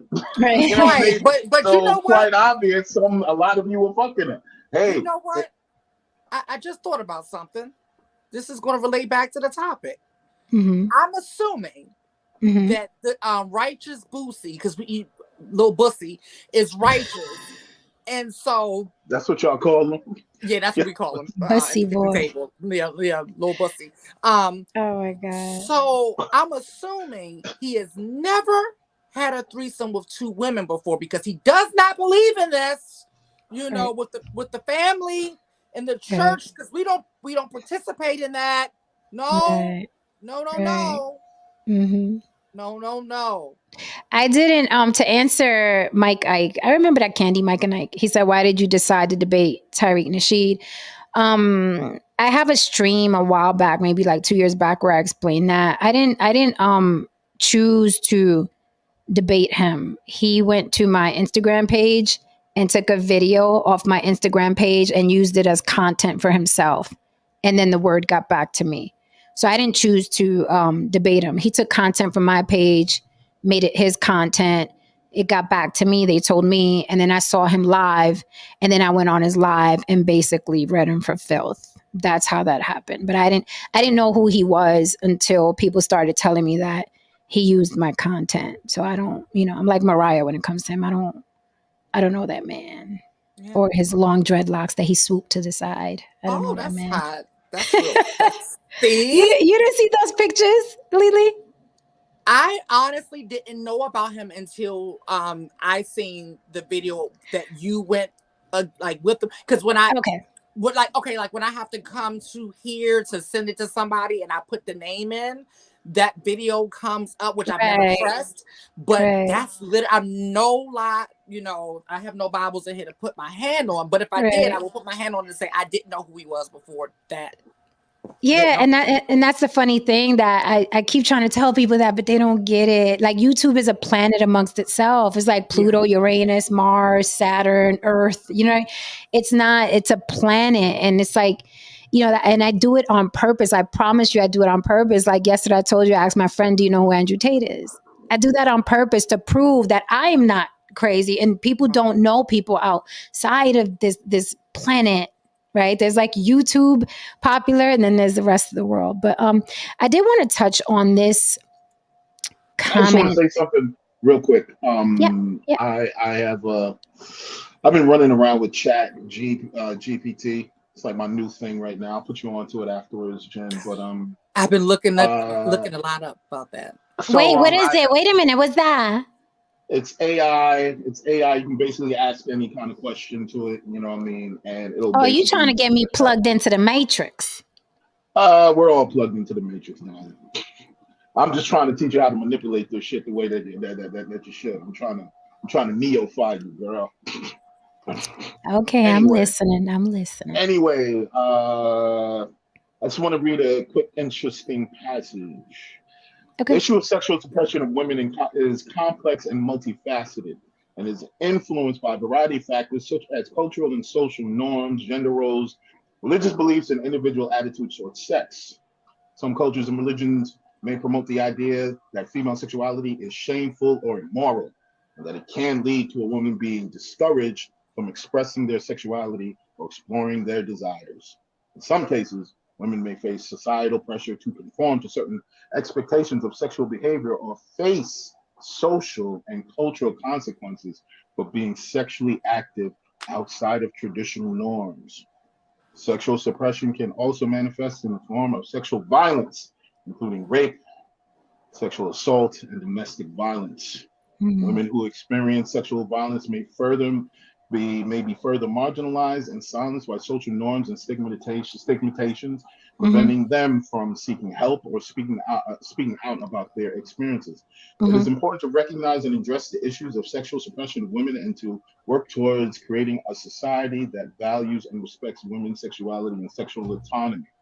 This Mm-hmm. can involve promoting education about healthy sexuality and consent, addressing and challenging cultural and social norms that perpetuate sexual suppression, and create safe spaces for women to explore and express their sexuality without fear of judgment or harm. Interesting. Very Very interesting. interesting. What's so interesting about that is it further illustrates why we have these conversations and Mhm. why we bring so much attention to women's sexuality and their right to their body, right? Mhm. And the reason why is because when you were reading that, I was like, damn, the consequences of being a woman and having autonomy over her body can be death, Mm-hmm. social ostracization or whatever it is. You know what I'm trying to say. Being Mhm. ostracized, all that, Mhm. right? And so I'm thinking like, and this is, I'm not saying this to please, I'm not like anybody, I'm not saying this to put a divide. I'm just saying like thinking out loud. Mm-hmm. Men don't have to worry about that, right? So that's just something this is illustrating why we have to have these conversations Mm-hmm. and bring attention to women. It's like, further always putting out the point that women's bodies are autonomous. They have autonomy over their own bodies. It should not be a man telling a woman who to have sex with, when to get married, if they need to have their child or not, or anything like that. Yeah, that was very interesting.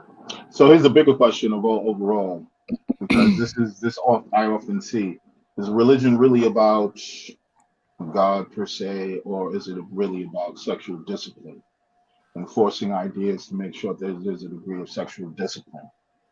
I think God is the least of it, and Yeah. I think God is the least of it because when you listen to religious people talk, and I've listened to a lot of them, like I'm sure both of you have, their judgment is always about the person's behavior, not about a God, Right.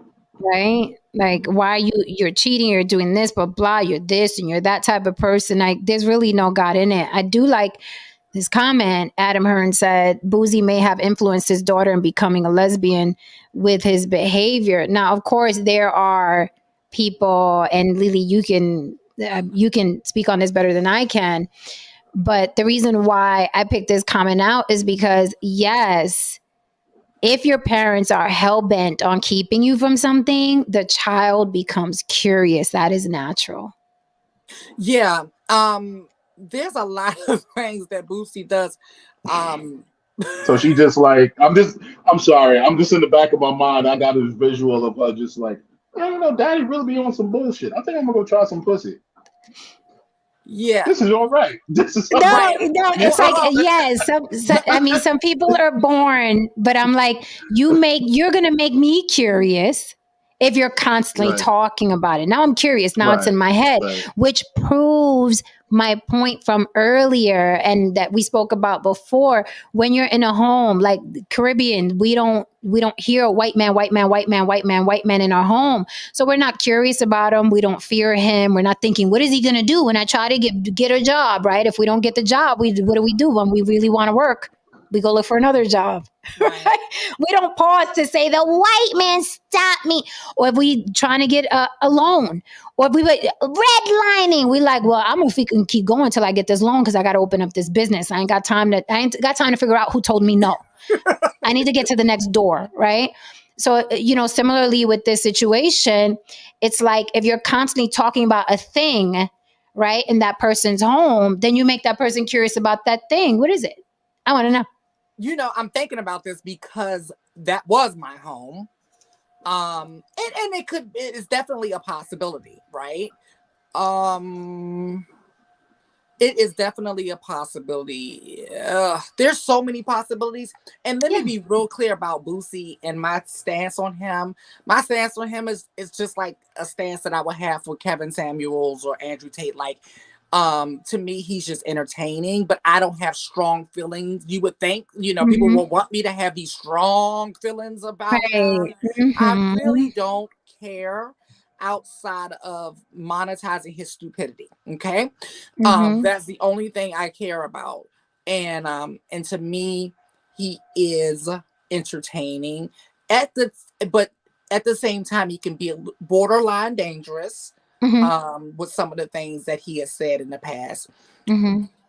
But most of all, I think we have to address the elephant in the room about Boosie.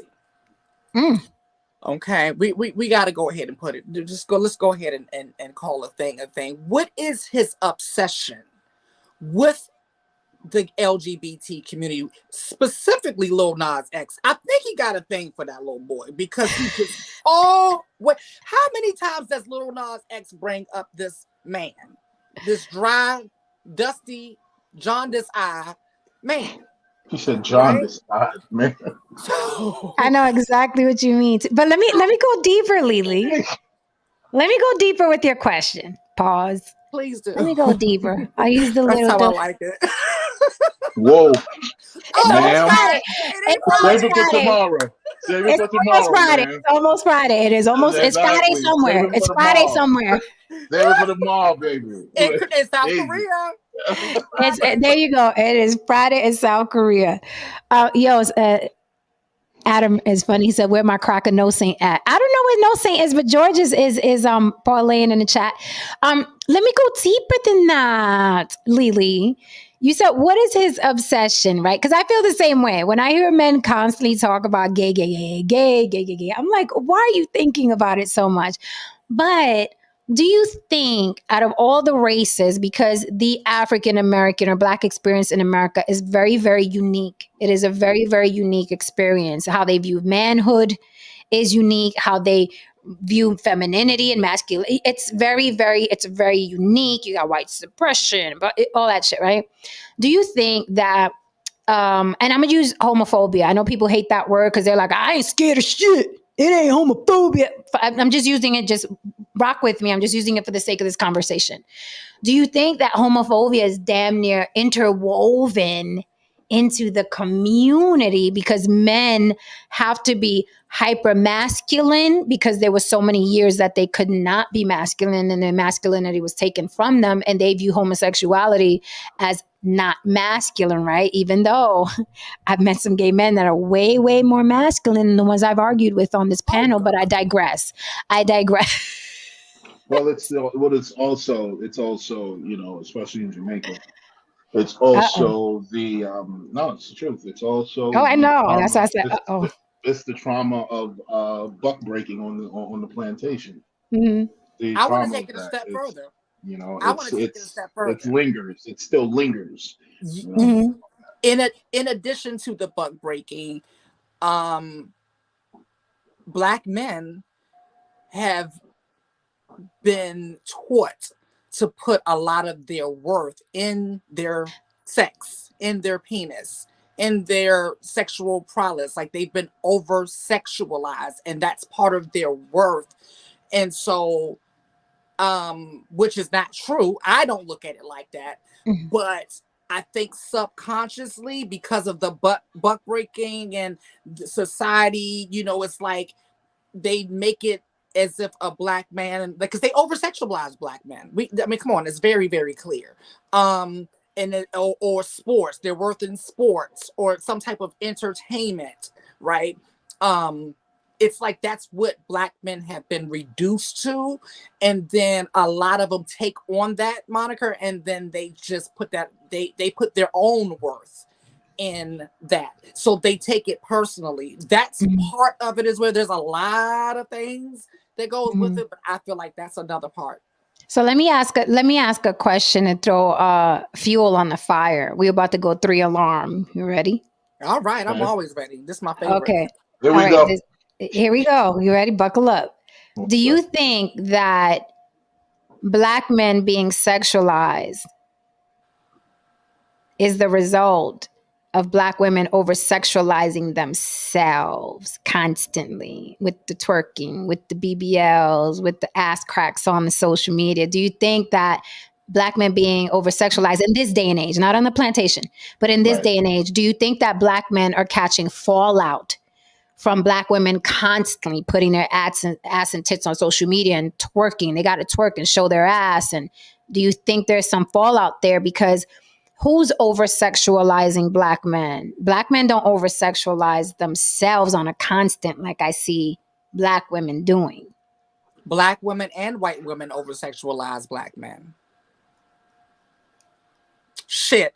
Other black men over Well, there's sexualize black a men. reason. There's a reason for that, though. There's a reason for that, and the But I mean, reason being, my question is, do black men over sexualize themselves? Or is it society, women, and what have you? The I, gays. I Oh, the I think it's a combination of the two because I mean, well, the women, I don't know about that, but I do know that, white women do. like for instance, like since I've been out here, I think all women do. since I've been out here, just you guys, I told you guys, this is a pretty much a red state. You know what I Mhm. mean? That I'm and there's a lot of Southern culture Mhm. embedded in St. Louis. And, a lot of white women been kind of giving me the eye, you know what I Mhm. mean, since I've been here. And it's that big bald buck shit, you know what I mean, Right. that's attracting them. I get that.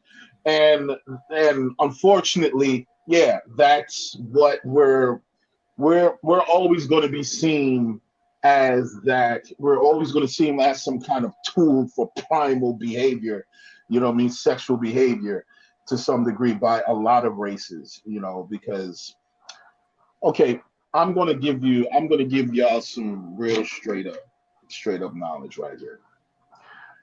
And a lot of people don't know this because a lot of people aren't in these circles.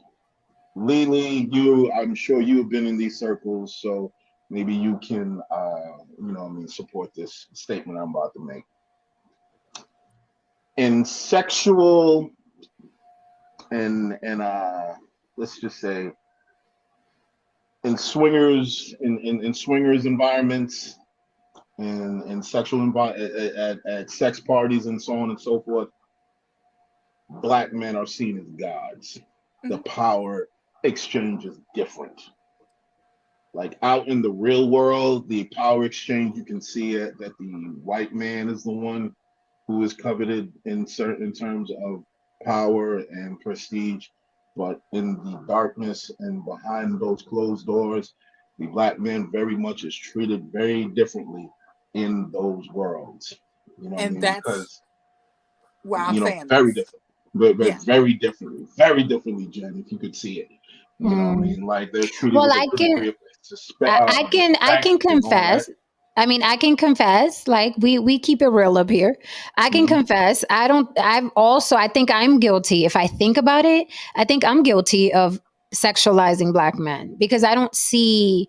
Um, Let's just if I call it what have it to is. sit, no, if I have to sit here and ask myself, have I ever looked at a white man or a Latin man or an Asian man and thought, fucking never. Right. Well, there's a reason Right. behind it. There's a reason behind it. We're seen as the peak example of human athleticism. And athleticism, you know what I mean, has a great deal to do with stamina and essentially great sex. You know what I mean? Okay. So if you're thinking about great sex, you're thinking someone who has stamina, who is, well, for a woman, she's thinking a muscular frame. She's thinking of a big dick. You know what I mean? Some of them, you know what I mean? You know what I mean? Some of them, it's not that big of a deal, but there's a number of them. It's not that big of a deal. But you know what I mean? Yes, the Latin lover. I was thinking about that too, the Latin lover. The Lothario, the romantic. Like Latin men are seen as romantic, you know what I mean? And shit. I mean, like I think we all have our thing, because even like with Puerto Rican women, I mean, the Rolling Stones got some Puerto Rican girls that are dying to meet you. Why they had to be Puerto Rican? Right. Well, you know, yeah. I mean, Puerto Rican girls have always been seen as fucking hot tamales. Like, you want to we all have our thing. Yeah. You know, we all have our thing. It's just that black men are just seen as, when it comes to an extreme amount of physical prowess, the black man is seen as a specimen. You know what I mean? And it to some degree, you know, it's really kind of, the stereotype is kind of damaging, because it's not even kind of damaging, because there's not every black man is, you know, has, you know what I mean, natural muscular genetics, is not huge and tall, is athletic and so on and so forth. There's some very frail looking black men out there who have average bodies and so on and so forth. But, you know, ironically, they're not, a lot of times, they're not the ones that are sexualized. So yeah, there's this again, and we hate to use this word constantly. It's a nuanced, you know, topic within itself. And then, what was the point that you were going to make, Lily? What was the point that you were going to make? Well, God, what you just said made me think of a few other things, because now I'm thinking nature versus nurture versus conditioning and all of that stuff. And I'm like, well, shit, it might be a lot of nature, because Jen, I'm with you on that. Outside of a black man, and I'll take it one step further. You got to be like darker than me for me to like even kind of look his way. It's just my thing. Always been my thing. That's never changed. It's been consistent. So yeah. Maybe that is not even a conditioning thing.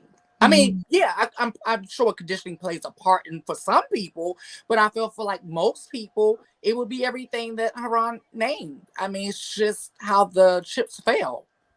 Right. And my dad and my whole you've seen my dad, Haran. I don't know if you've seen my dad, Lily, but everybody on my father's side is brown or dark. So it's just more of the same for me. So it's not even like I'm, you know what I mean, fetishizing, I don't think, because I'm like, every little girl, you know what I mean? It's like the first man you love is your father. Big old, you know, he built like Haran, big old black man, beard, bald headed, same stereotype. They could be walking across the street and get accused for what the other one did. It's the same, you know, type of physique and whatever. So I'm like, I'm just more the same for me.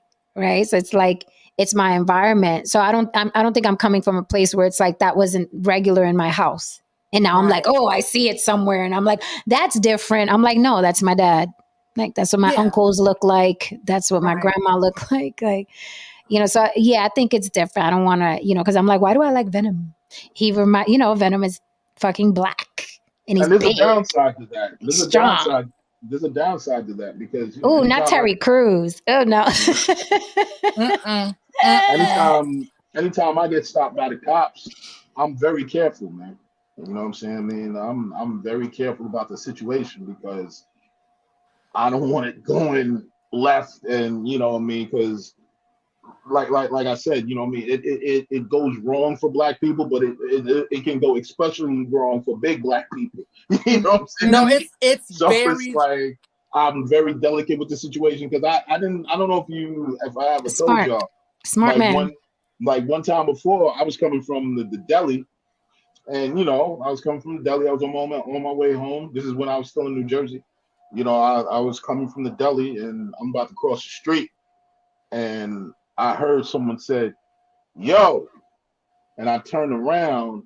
It was 11 fucking cops coming in my direction, and I'm hearing the radio go on. You know what I mean? You know what I mean? While they're coming at me, and they said, "White shirt, white hat." I had a white shirt on though.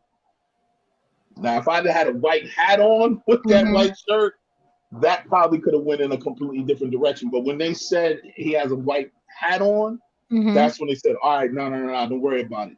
And there was like 11 motherfucking cops there. When I saw them coming at me, I literally said to myself, "Okay, here we go. Here we go." You know what I mean? I'm ready to just, you know what I mean, take it lightly because me against 11 cops, you know what I mean? It's not gonna work out for me. You know what I mean? Mm-hmm. So under like again, like I said, in those situations, I'm very cognizant of the fact where racism and perceptions of us really take control of people, and it can happen real fast. And I'm trying to get home. You know what I mean? I'm trying to get home at that, or at least survive the situation. Mm-hmm. Kevin Samuels Ghost says, "I'm not going to lie. The black man stereotype has worked in my favor, but it can be a double-edged sword." Well, I've used the Latina stereotype too to Mm-hmm. my advantage. I think we all Mm-hmm. use what Yes. people's perception Absolutely. is. Right. I'm like, oh, Absolutely. you'd give the hot Latina extra whatever Mm-hmm. juice or a freebie, or get me out of this ticket, or let me get in line before that person. Like we all I think we're all guilty of using Hell yeah. whatever I whatever use people my think. shit. I use my privilege. I ain't gonna sit there lying to you. You might as well. Why squander it? Why let it go to waste? What? Original Black said 11 ain't too bad. Shit, that's 11 too much, man. You know what I mean? Mm-mm. Yeah, so someone said Passport Bro will be big in Japan. There was so funny. There was a Passport Bro. I think I sent it to you around a Passport Bro complaining that he tried to give this Dominican woman money and she scoffed at him. It wasn't enough, and he was mad because he was like, "Oh, they don't even appreciate money out there because I tried to give this woman money and she scoffed at me." Poor baby. That Because $40, everyone is not a sex worker, sir. right? Like you're treating this woman who's probably just trying to get to the grocery store and back home as if she's a sex worker. They Right? really do think it's a magic island where everyone there takes $40 for some sex. Like it's a Everything magic costs island. 40. Everything And costs see, Everything, this is $40. see, but everything, see, but no matter see, what it is, 40. exactly. But now, just going back to what you just said, Jen, about because the black man is not the only one that's sexualized. It's also black women and women of color because these men aren't taking their $40 to Switzerland or they're not going to Finland with their $40. You know, it's Oh my sad. gosh. I mean, it's they're just oh god, they're going to like these poor countries treating these women of color like sex workers. Right. It's So They're I just going. want, sad. They're black people going over to exploit other black people. Essentially, let's just yeah. call it what it is. Right, Mhm. Yeah. right. Boosie's daughter comes out gay. Is it karma? I know a lot of people don't believe in karma, the quote unquote word karma. I believe in energy. I just believe in what you Yes. put out, you get back. I don't think there's whimsy in it. I don't think it's woo, cue the horror music. I really do think that the universe is it's just a mirror, and that's why when you concentrate on getting something, you get it right. Or you vibe with somebody because you guys are now vibing and you talk to each other and stuff. So I just think it's a mirror. I think it's a mirror.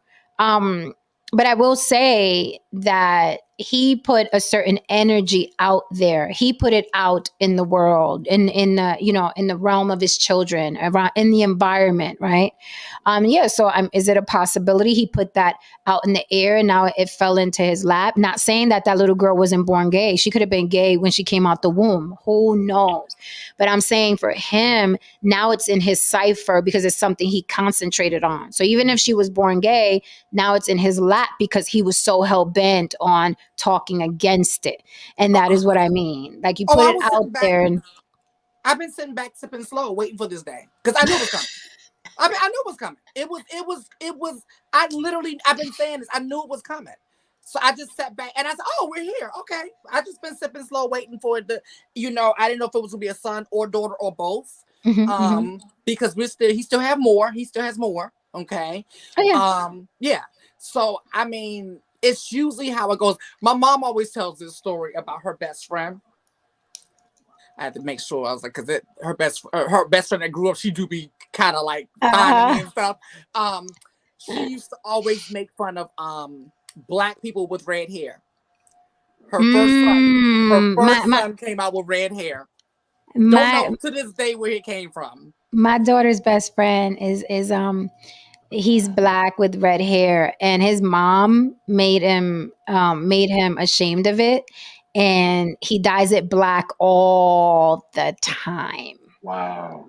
And I felt so bad. You know me, I'm like a mom, like he's my daughter's age. And I'm like, baby, don't do that. Don't die. I didn't even know that his hair was really red because every time he came to my house, his hair was black. So I thought his hair was naturally black. And then my daughter told me, no, he's redheaded. I was like, what? Yeah, he's redheaded. I was like, baby, don't do that. Don't do that. That's terrible. But his own mother made him ashamed of it. His mother. No, well, I mean, my mother made me, I'm, without me, we'll get into that later. But yeah, Okay. that was, my mommy issues. We have to do a topic, toxic mothers. Yeah, I mean, I might call up my mama. Answer this question. I want to answer this question during the live. I might call what was the question? Can one be gay out the womb? Okay. Yeah. Right. I mean, duh. To me, I'm like, duh. Yeah. But let me go ahead and just give this spiel that I've been giving for how many years? It's been 41 years. Okay. All right. Now, it's getting a little bit more difficult today to give this spiel because things have changed. But I'm just going to take you back to us and our days of growing up, right? I've been saying this. Who in their right mind would choose that? Especially back then. Now, these day and age, it's different because it's so cool and it's hip and things like that. So it is a little bit more convoluted to the point today. I really I don't know. So yes, even back then, it still holds the same. You had people who come out, been the same their entire life, knows no different. Ever since I've been aware of self, I knew who I was. Right. But then you have people who experiment or who want to be like someone else. So that does exist as well. Okay. But it's not up for any of us to really say which one they fall. We can have our opinions because I have my opinions about certain people.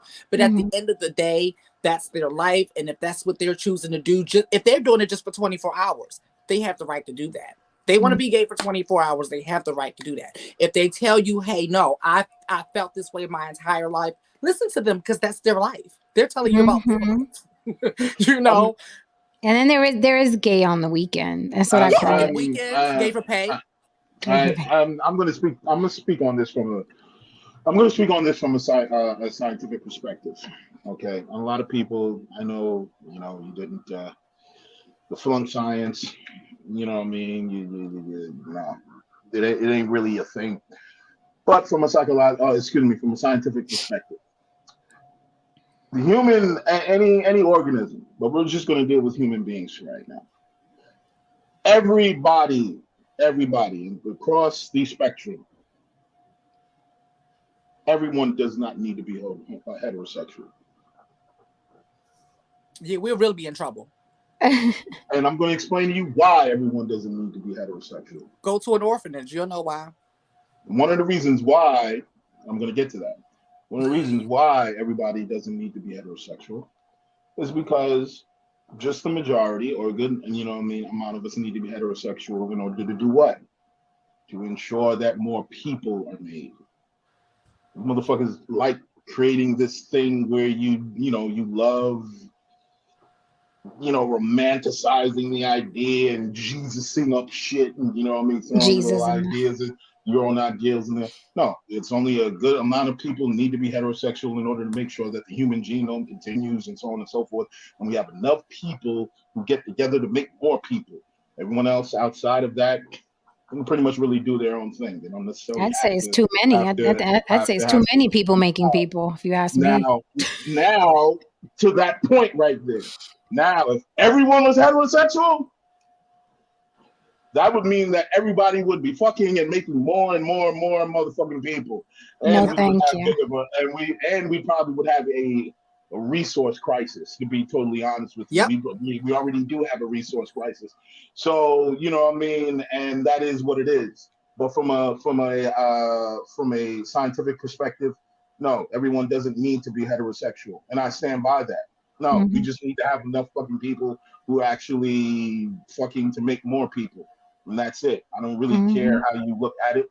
You can look at any species. You know, you will find homosexuality. No, I don't think they eat processed food and watch, you know what I mean, agendas on the TV. Like, I don't think orangutans are gay because of the gay agenda. You know what I mean? I think they're Right. just, you know, I think they're just organisms that become gay because they're just born that way. Just like some organisms are born a particular way. It's just in the pool. That's Yes. Oh, that. It's in just that. addition, in addition to that one, and I'm going to answer George's question. You wouldn't mind putting that up there, Jen? George asked a good question.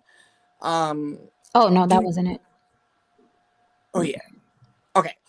Do you think that some are more predisposed to, I guess, being gay, but it takes a bunch of other factors that will determine their sexuality? Okay.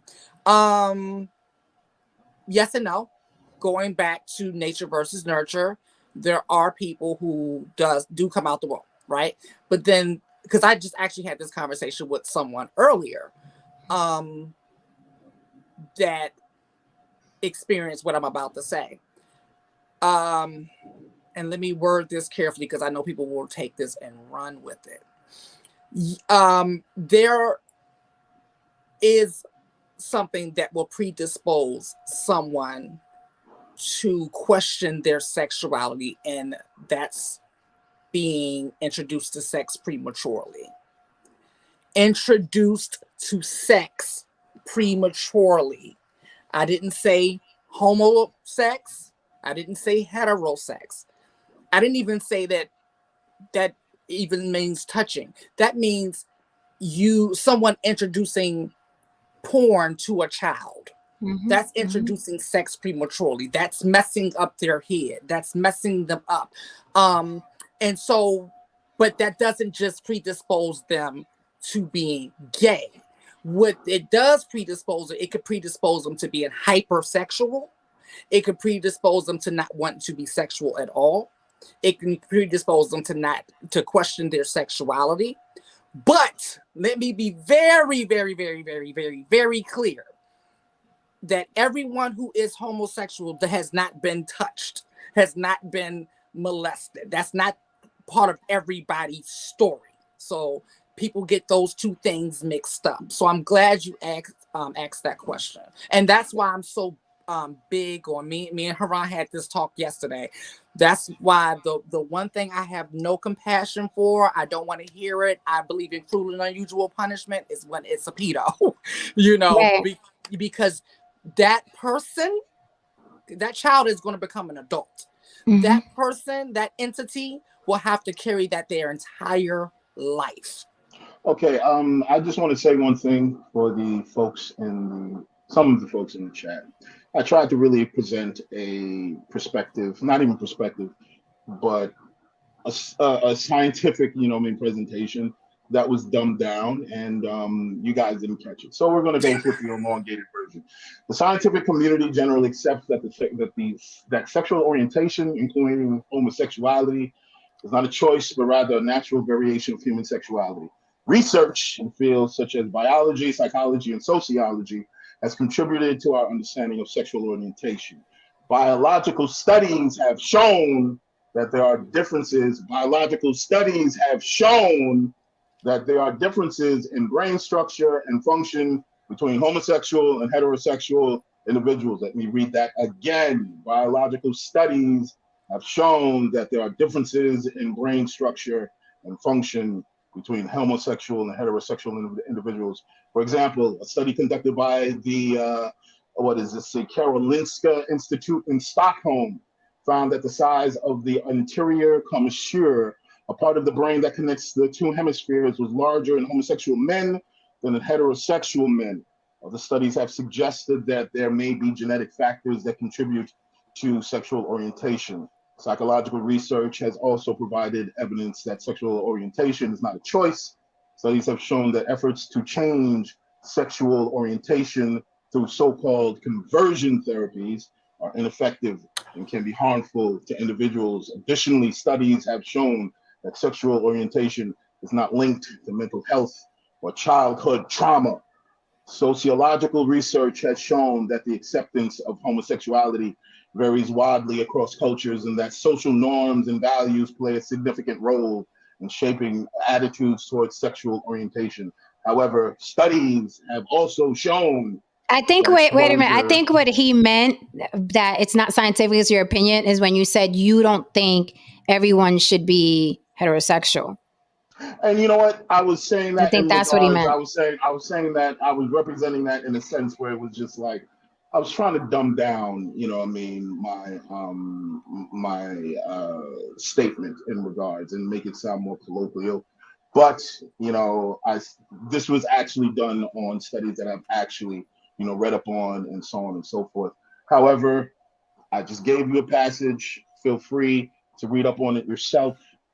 You know, this is, you know, and it will support many of the statements that I just made prior.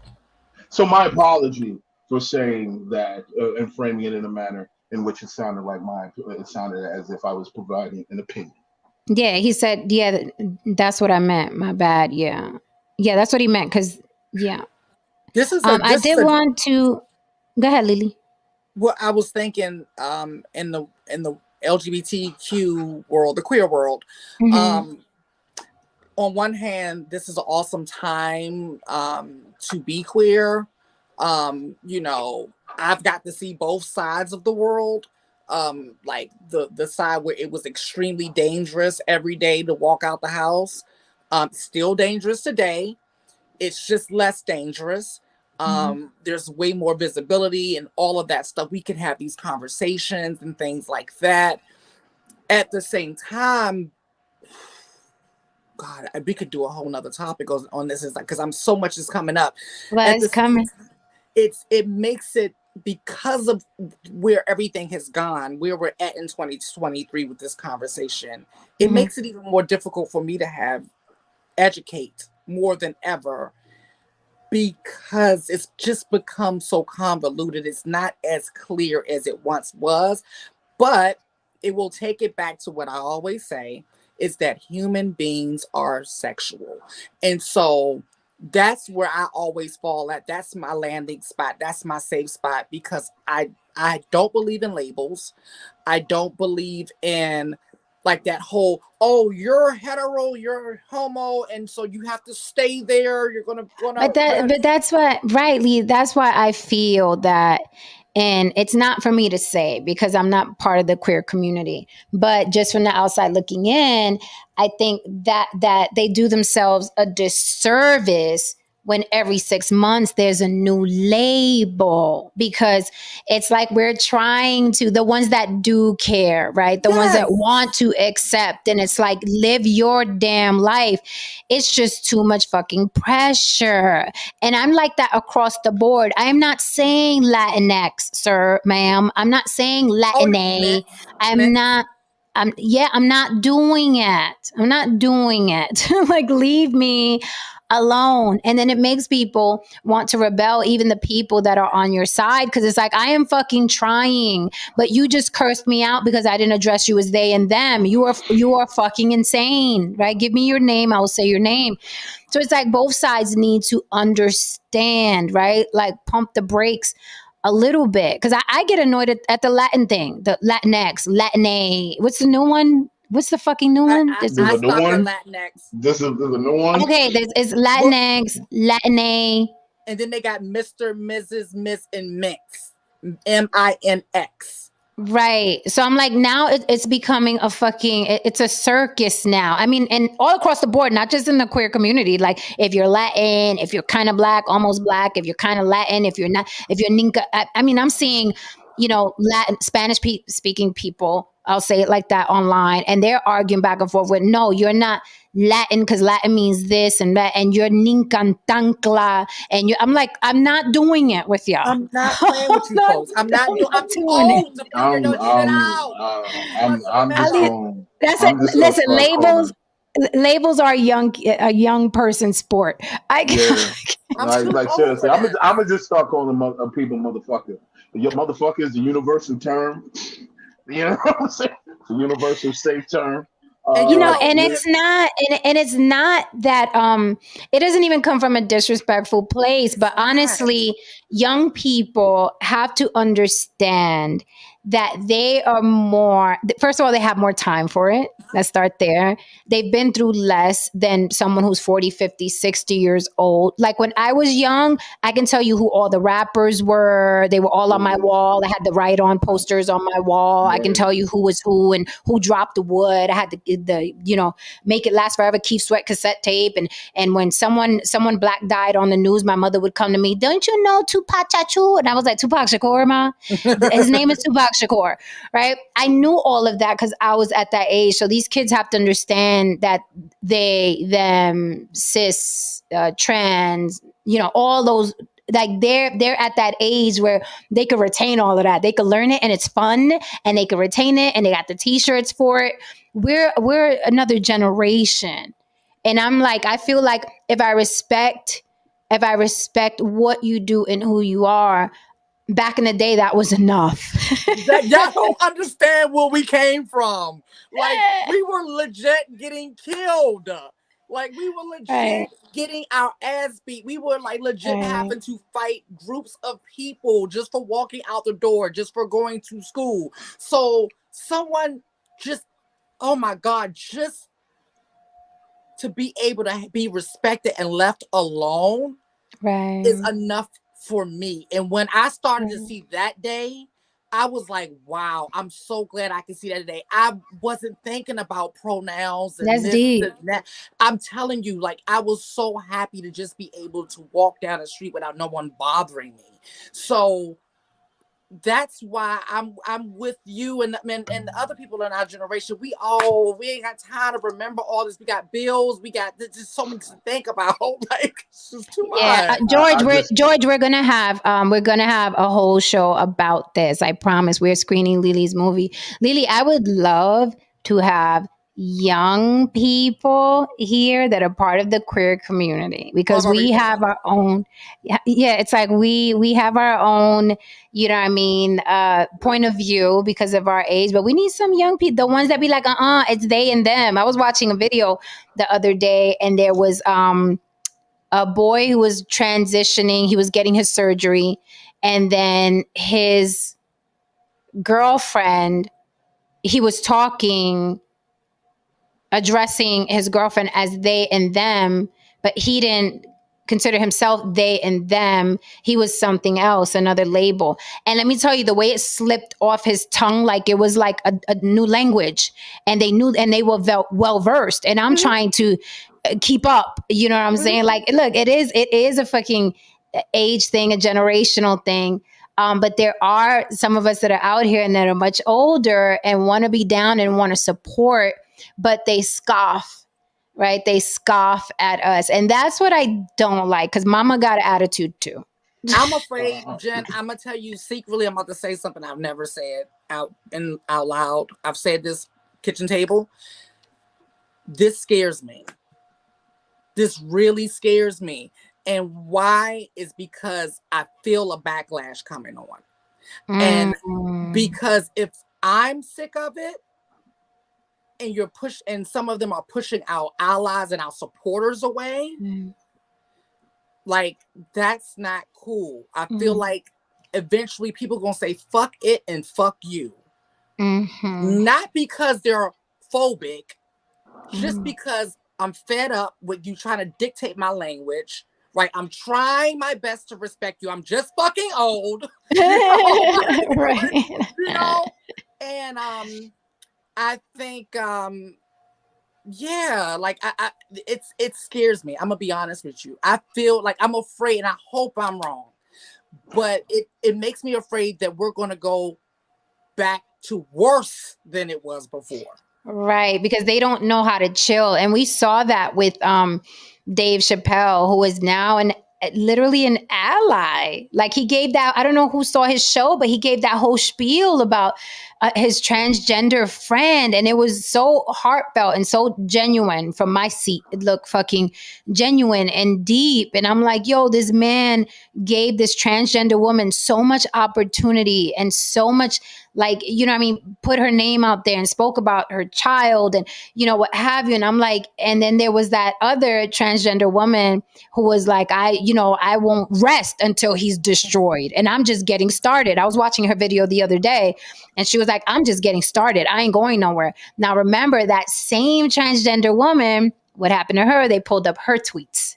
Right. And she was berating, people in the LGBTQ community. So it's like, wait a minute. You was talking about this. So it's a great big mess where it's like you mix in people wanting to get clout for their views and their spins because it generates money. And then, people actually have agendas, and then people are genuine about it. I felt Dave Chappelle was genuine about it, but he got so viciously attacked. So it's like, even your allies you're viciously attacking, it can get to the point that you said, Lily, where people are like, fuck all of you now then. All of See, you. that's why I make sure people don't like me. I don't want y'all liking me. Nope, I don't want y'all liking me because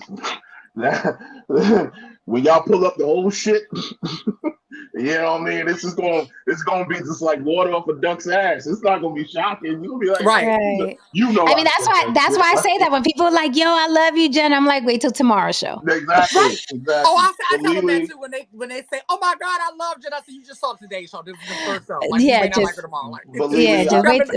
I always say, wait till tomorrow's show. Because they be praising your name if they come in on the right show, right? It's so funny, like, because like but all you gotta do is say one thing, they don't and I'm just like, they be like this.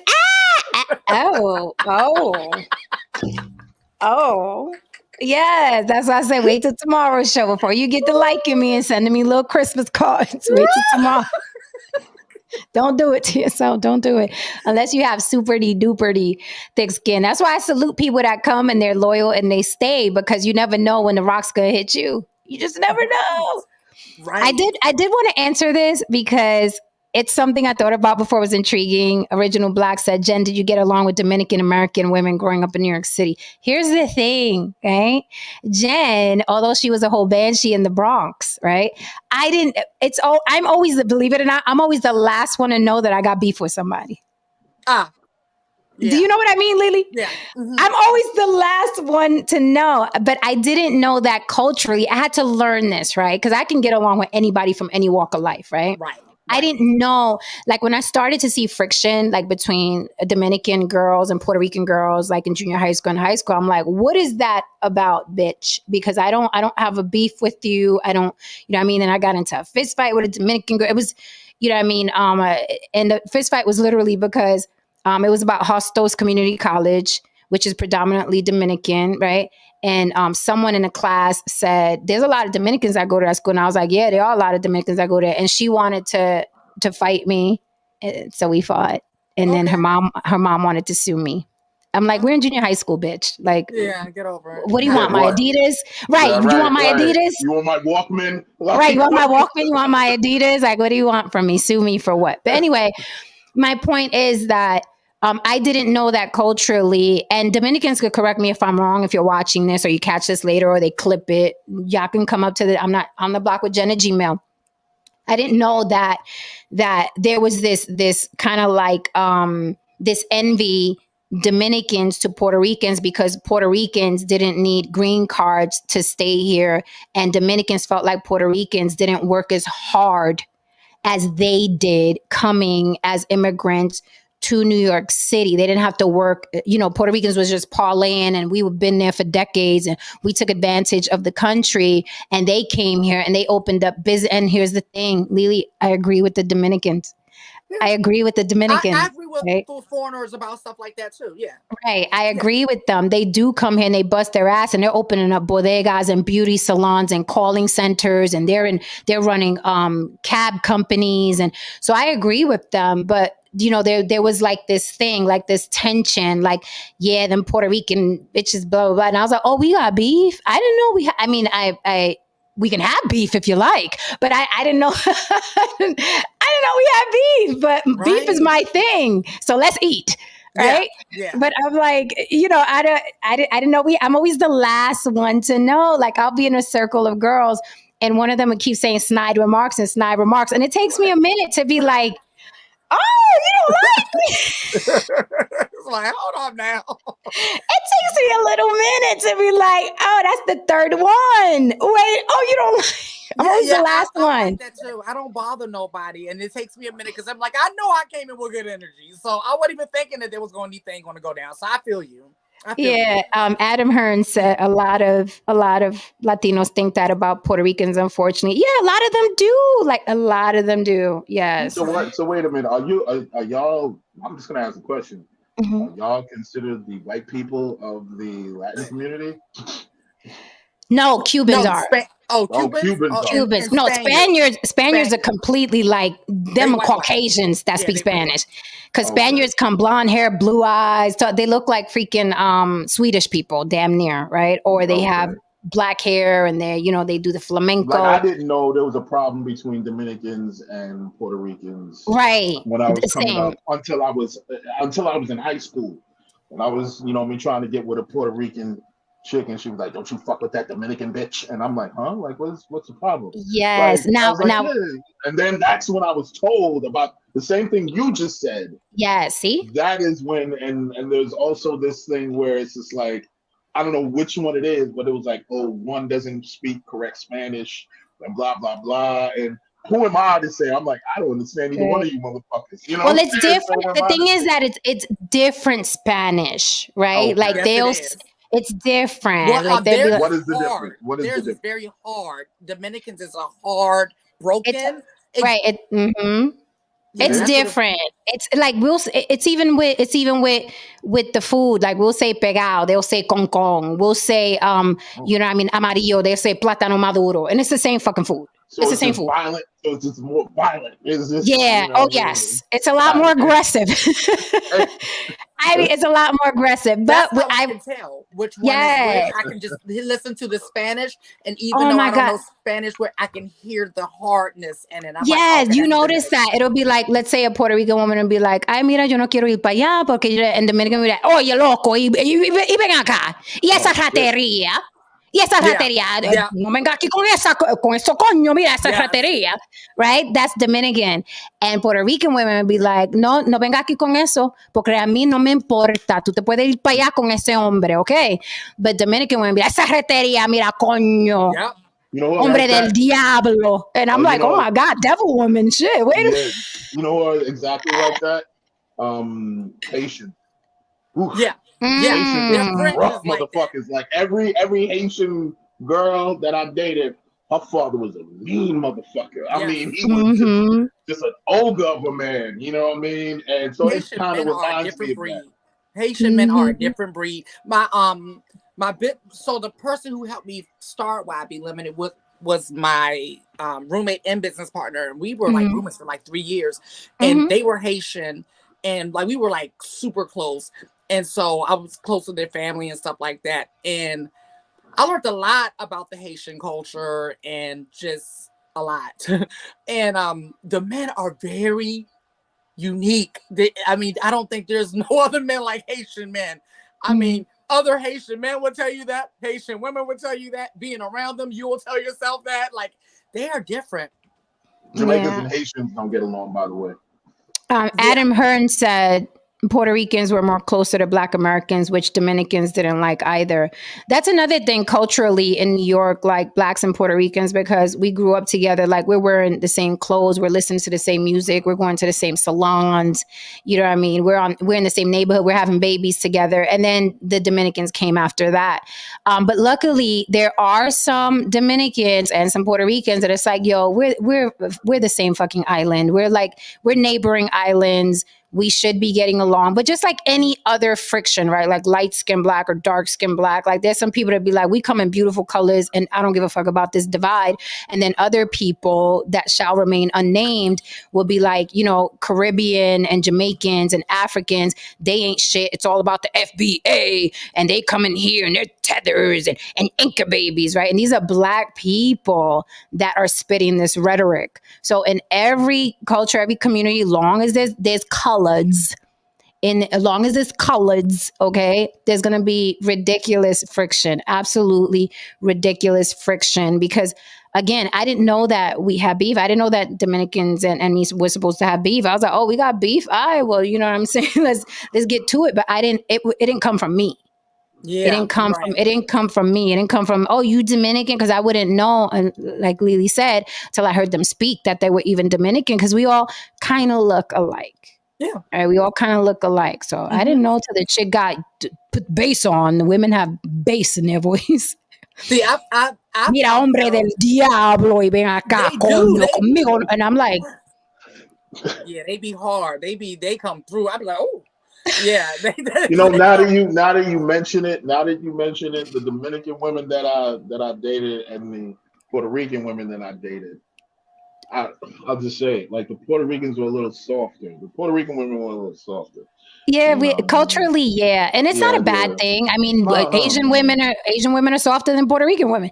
It's just culturally, you know, and because Dominicans usually they grow up on the island longer than we do. We're born in New York. They're born in the Dominican Republic. It's a different, you know what I'm saying? That's like when. Right. Like when you go to Puerto Rico, like the Puerto Ricans that are there, they're harder than the Puerto Ricans in New York because they're on the island. Okay. Yeah. They're in the campos and they still pulling the heads off of chickens, you know what I mean, to make their dinner. We're here, like, here, I'm like, are you going to clean that chicken before you? That's me. I have an app for that. I have an app for that. Like, who doesn't clean their chicken? Right? I can call someone to do that. They'll come, they deliver. Like my grandma used to pick up the big water bugs in New York City, and y'all know which ones I'm talking about. She used to pick them up, but not after she killed it. She used to pick it up by its antenna and chase us around the house with it and call us punks because we were afraid of a little old water bug. Never mind when that thing flapped its wings, it looked like a fucking Cessna. I don't want it anywhere near me. That's a pterodactyl. You ever seen an Anansi? No, but it sounds horrible. Well, an Anansi is essentially, okay, think of a kitten right now. Think of a kitten. Are you thinking of a kitten? I'm thinking of a little kitten. You're thinking of a little kitten. I'm thinking of a little kitten. Yes. Now replace that size with a spider. No, sir. Gotta go. Gotta go. That's in Jamaica. That's I've seen that in Jamaica. And they'll be sitting in the corner, and this thing will be fucking huge. Yeah, Dominican Republic and Haiti share the same island. I do want to do a topic, heads up everybody, I do want to do a topic about that shit that Godfrey went viral for, saying that Dominicans and Puerto Ricans, I know black. Remember that joke where he's like, and then even going back to before him, because before Godfrey, Paul Mooney did it. Puerto Ricans are just some niggas that can swim, right? So I want to do a show on that, and I want to address that. I think it needs to be addressed because somebody, of course, addressed the whole N-word thing, and she shouldn't be able to say it. And I was like, "Listen, oh God!" And So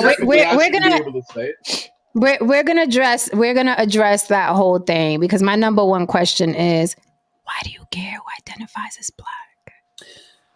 That's my question. Like, let's say if I was black, if I identified as black, and someone who spoke Spanish or Chinese or whatever, if they were like, I'm not black, I wouldn't give a fuck what that got to do with my blackness.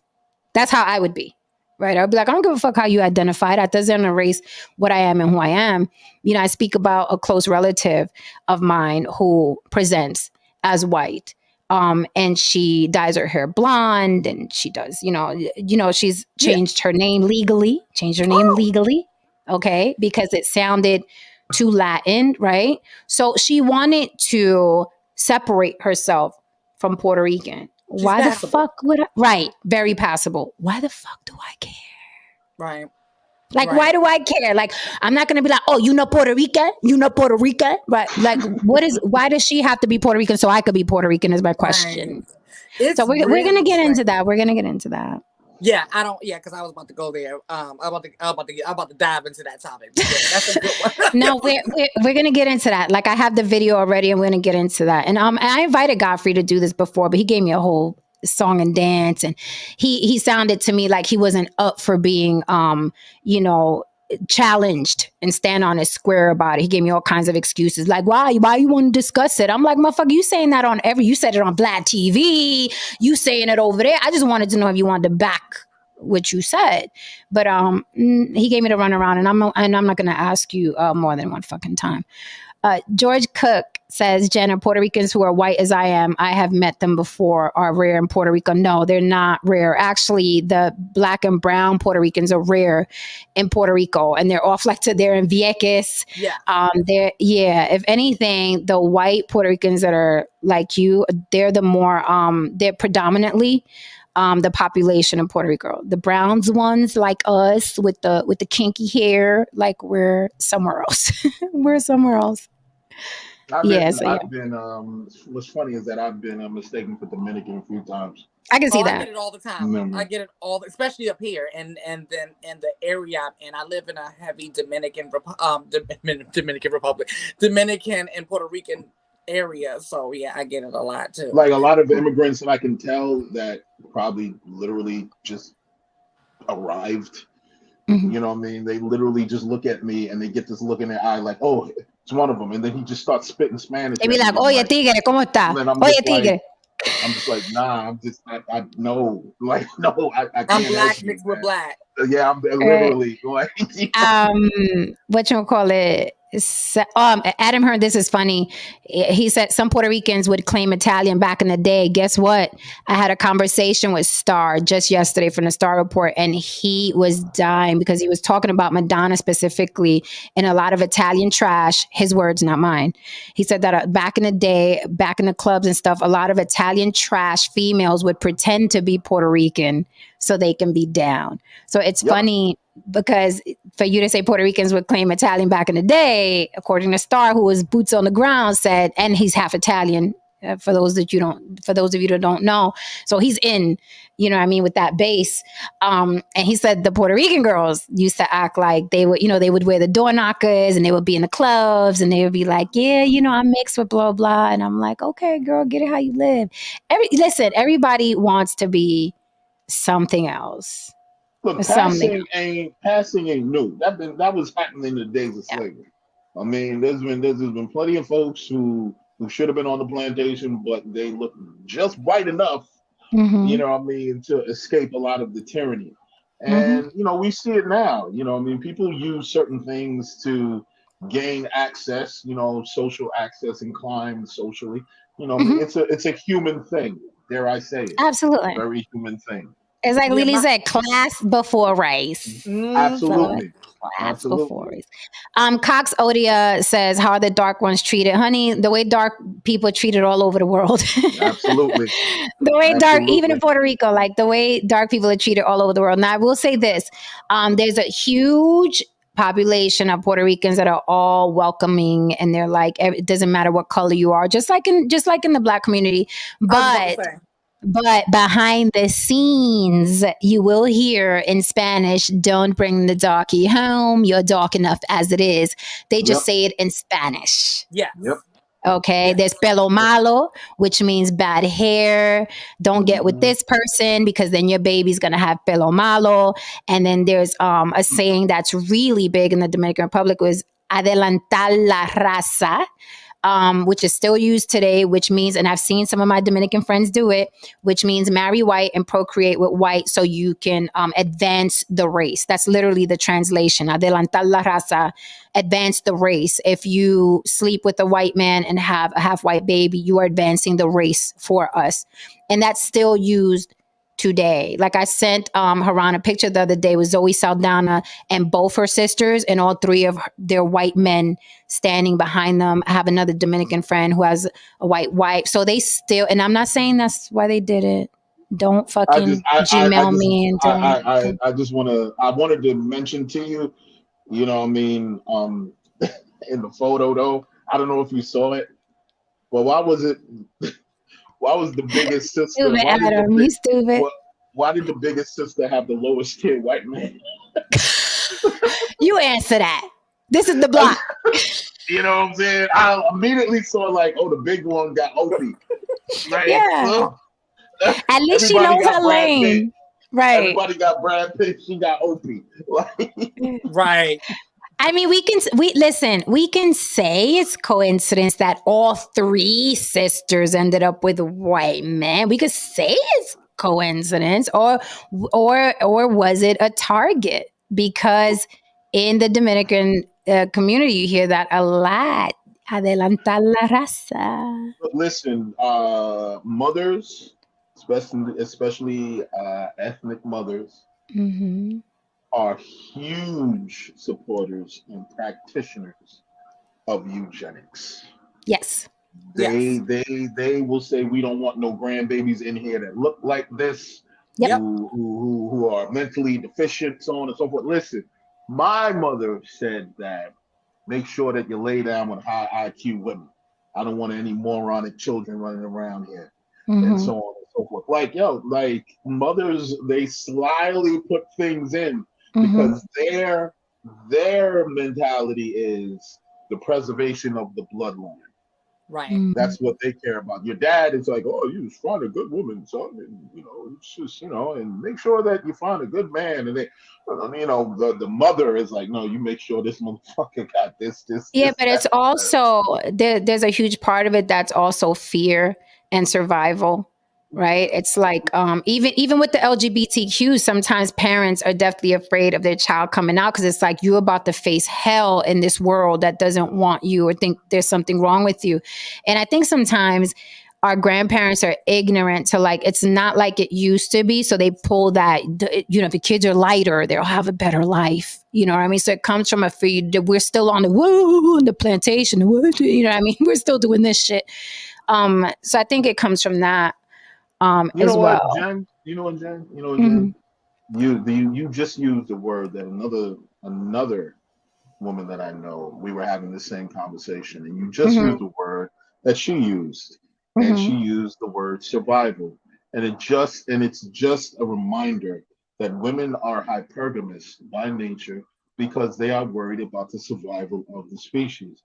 It's a survival tactic, and if it's looked as that rather than some sort of horrible, terrible concept, maybe from a practical perspective, it can be accepted because if you're thinking of the survival of the bloodline, if women are thinking of survival of their children, and men just want to stick their shit in any fucking hole, and they're not really thinking about whatever. By definition, women are a better filter than men when it comes to actually making sure that the health of the bloodline is maintained. Because yes, men, we will damn near fuck anything. You know what I mean? And we'll get lucky. We'll happen to skeet in one that's prime stock. But the rest of them will just say fuck it, they're here. You know what I mean? Give it to them. You know what I mean? And shit like that. And we do give it to them. And I'm gonna tell you why you both. I know you both are like 10 years ago. I would have been like, oh wow, that's interesting, right? but because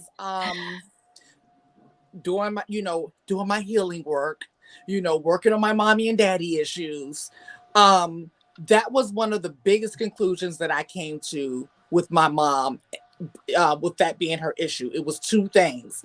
It was survival of the bloodline, because she's looking at me like, you're not going to bring me home grandkids, most likely.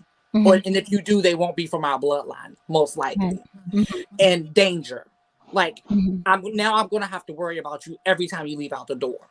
And I didn't see those two things earlier on when I was younger. And like I said, even up until 10 years ago. And it's probably longer than that. Yeah, even longer than that. I would say like 26. No, shit. Then we're cutting down to about 5-6 years. That I got that. I was like, oh. And what helped me to understand it was when my brother had his 2 children back to back. She stopped talking about it. She got her grandkids. She got a boy. She got a girl. She stopped talking about it. It was the weirdest thing. And I was like, but my dad, I think about a year prior, he told me that. And I was trying to mull over it. I was like, huh? You was like, what? No, that's not what it is, because she said blah blah blah. I know. Right. I'm like, you just don't know. But then, sure enough, when those grandbabies came, I haven't heard a peep from her since they've been born. Grandbabies that do that. Shit? You know what's fucked up? My mama forgot my goddamn birthday the year my daughter was born. Yeah. We don't know. Like, and my daughter's birthday is July 28th. Mine is August 1st. So it's you know what I mean, a couple of days apart. But anyway, you know what I mean, my birthday came along and I'm literally on the phone with this woman. And we're like where's the baby? Minutes. We're like 30 minutes into the conversation. I'm like, hey, Ma, you want to say something to me? Like, you know, maybe that's hilarious. Maybe something that you've been saying for 40 years now. You know what I mean? And she's like, what? It's cold out? What? No. She literally damn near responded like that. What? There's something. What? I forgot something. And I'm like, oh my goodness, Ma, my birthday. She's like, oh my God, it is. Yeah. Yo. There goes another stab to the heart. Yeah, you know, it is what it is. I just accepted it. I was like, whatever. George said, I've been wanting to ask this question for a long time. Do you think white people look silly when they try to speak as black people when they are around them? Yes. How do black people speak? I'm just kidding. No, white people look silly doing a lot of stuff, George. Oh, I have a question I wanted to ask. I was going to text you this question earlier today, but hey, now that we're talking these things, I'm going to go ahead and ask. Check the private chat panel. Okay.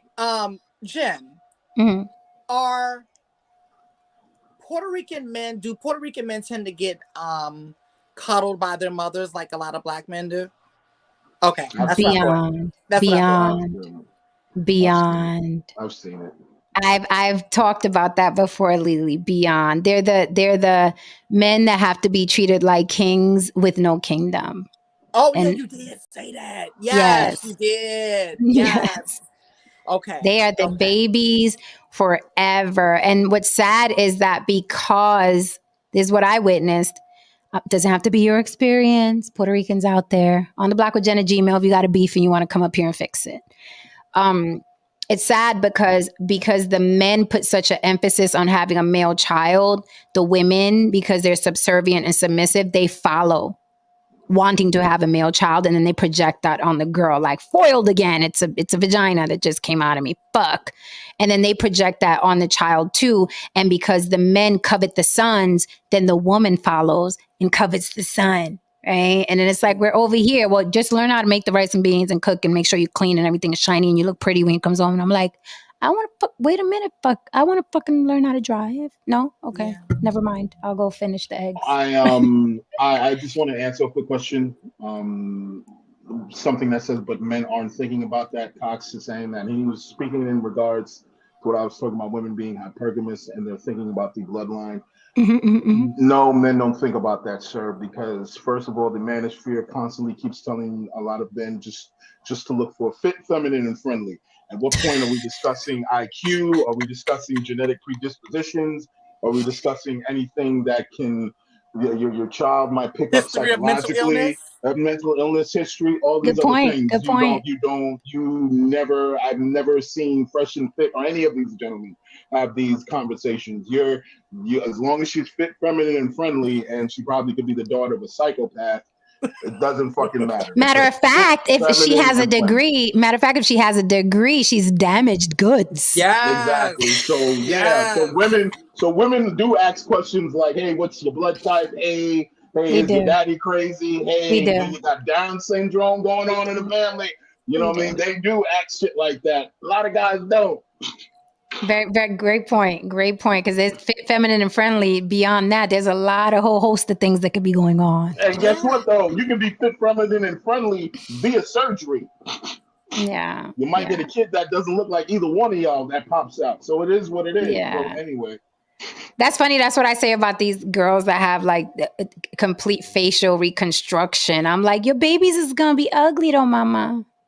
They're just, even if they're not going to look nothing like you. Right. Like Nothing little like Kim's you daughter is or not going to him look like or her. anything. You know, little Kim's daughter is Yeah. not going to look like her. Black China's little adorable daughter is not going to look like her. Like, so many people's children are not going to re-look at them and see themselves anywhere. I Yeah. remember Roseanne, is she Barrow Arnold, whatever she is this week, Roseanne. She said that she was straight up and said she got her plastic surgery to take away her genetic looks because she hated her dad so much. Oh wow. Yeah. That's no, I get that. Because there's some relatives, one in particular, that I look like, and I don't like looking in the mirror and seeing her face. So I can relate. I can relate. And like when people tell me, I'm dead serious. And when people when they tell me you look like such, I'm like, no, the fuck I don't. But I know I do. But I'm like, no, I don't. But I know I do. Like even our voices. Like this bitch used to do like trifling shit where my friends used to call for me and she would answer the phone and my friends would automatically start talking because they thought it was me on the phone. And the bitch wouldn't say, I'm not Jen. She would just stay on the phone with them. And you know what I mean? Yes, and get the tea because we had very similar tones. And I was like, what the, like, so if your man calls and I start beating off on you okay with that? Like, because I sound like you dumb bitch, because I sound like you, this is what I should do. I'm like, people are just bizarre. People are bizarre. I don't know. All right, guys, are we gonna close? Let's close. We'll This has close. been a great show. It has been, and people. Usual. I love how people are like flies on the wall and they're participating in the chat. Because let me tell you, we've been a steady flow. People are watching like, oh, let's get this tea. It's crazy. We have so many freaking good topics that I want to do that we even brought up here. But tomorrow's Freaky Friday, so we got to go sex. Yeah. We got big old freak. Big old freak. Yeah. All right. I guess people are used to the whole Freaky Friday thing by now anyway. I love it. Yeah, it's fun. It's fun. No, this was a great conversation. I'm full. I am full. Great conversation.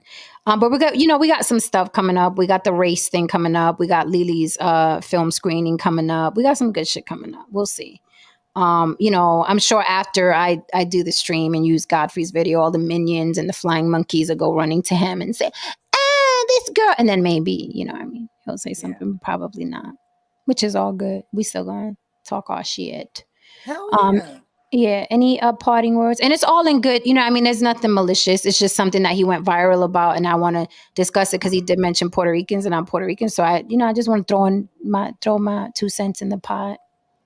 Right. Keith Davis said next topic about stepfathers. I could write that down. I'll write that down. Yeah, I like that because I've been seeing a lot of that going around. That'd be a great.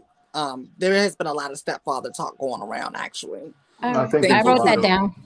There's a lot of, that is a good topic because I've seen a lot of them being disparaged, and I don't think it's necessary. I don't think it's necessary. That's so weird to me, having a person having a great father and a wonderful stepfather. It's just weird because I'm thinking like, what would you want to be around your child? I'm not understanding. First of all, you're going to move on. The woman's most likely going to move on. So wouldn't you want someone who's going to adore your children around your children? And that was the thing that my dad always said. Like he always said, because my dad was on drugs. So it was like he wanted to be there, but he couldn't. And so he said, he was very realistic about the situation.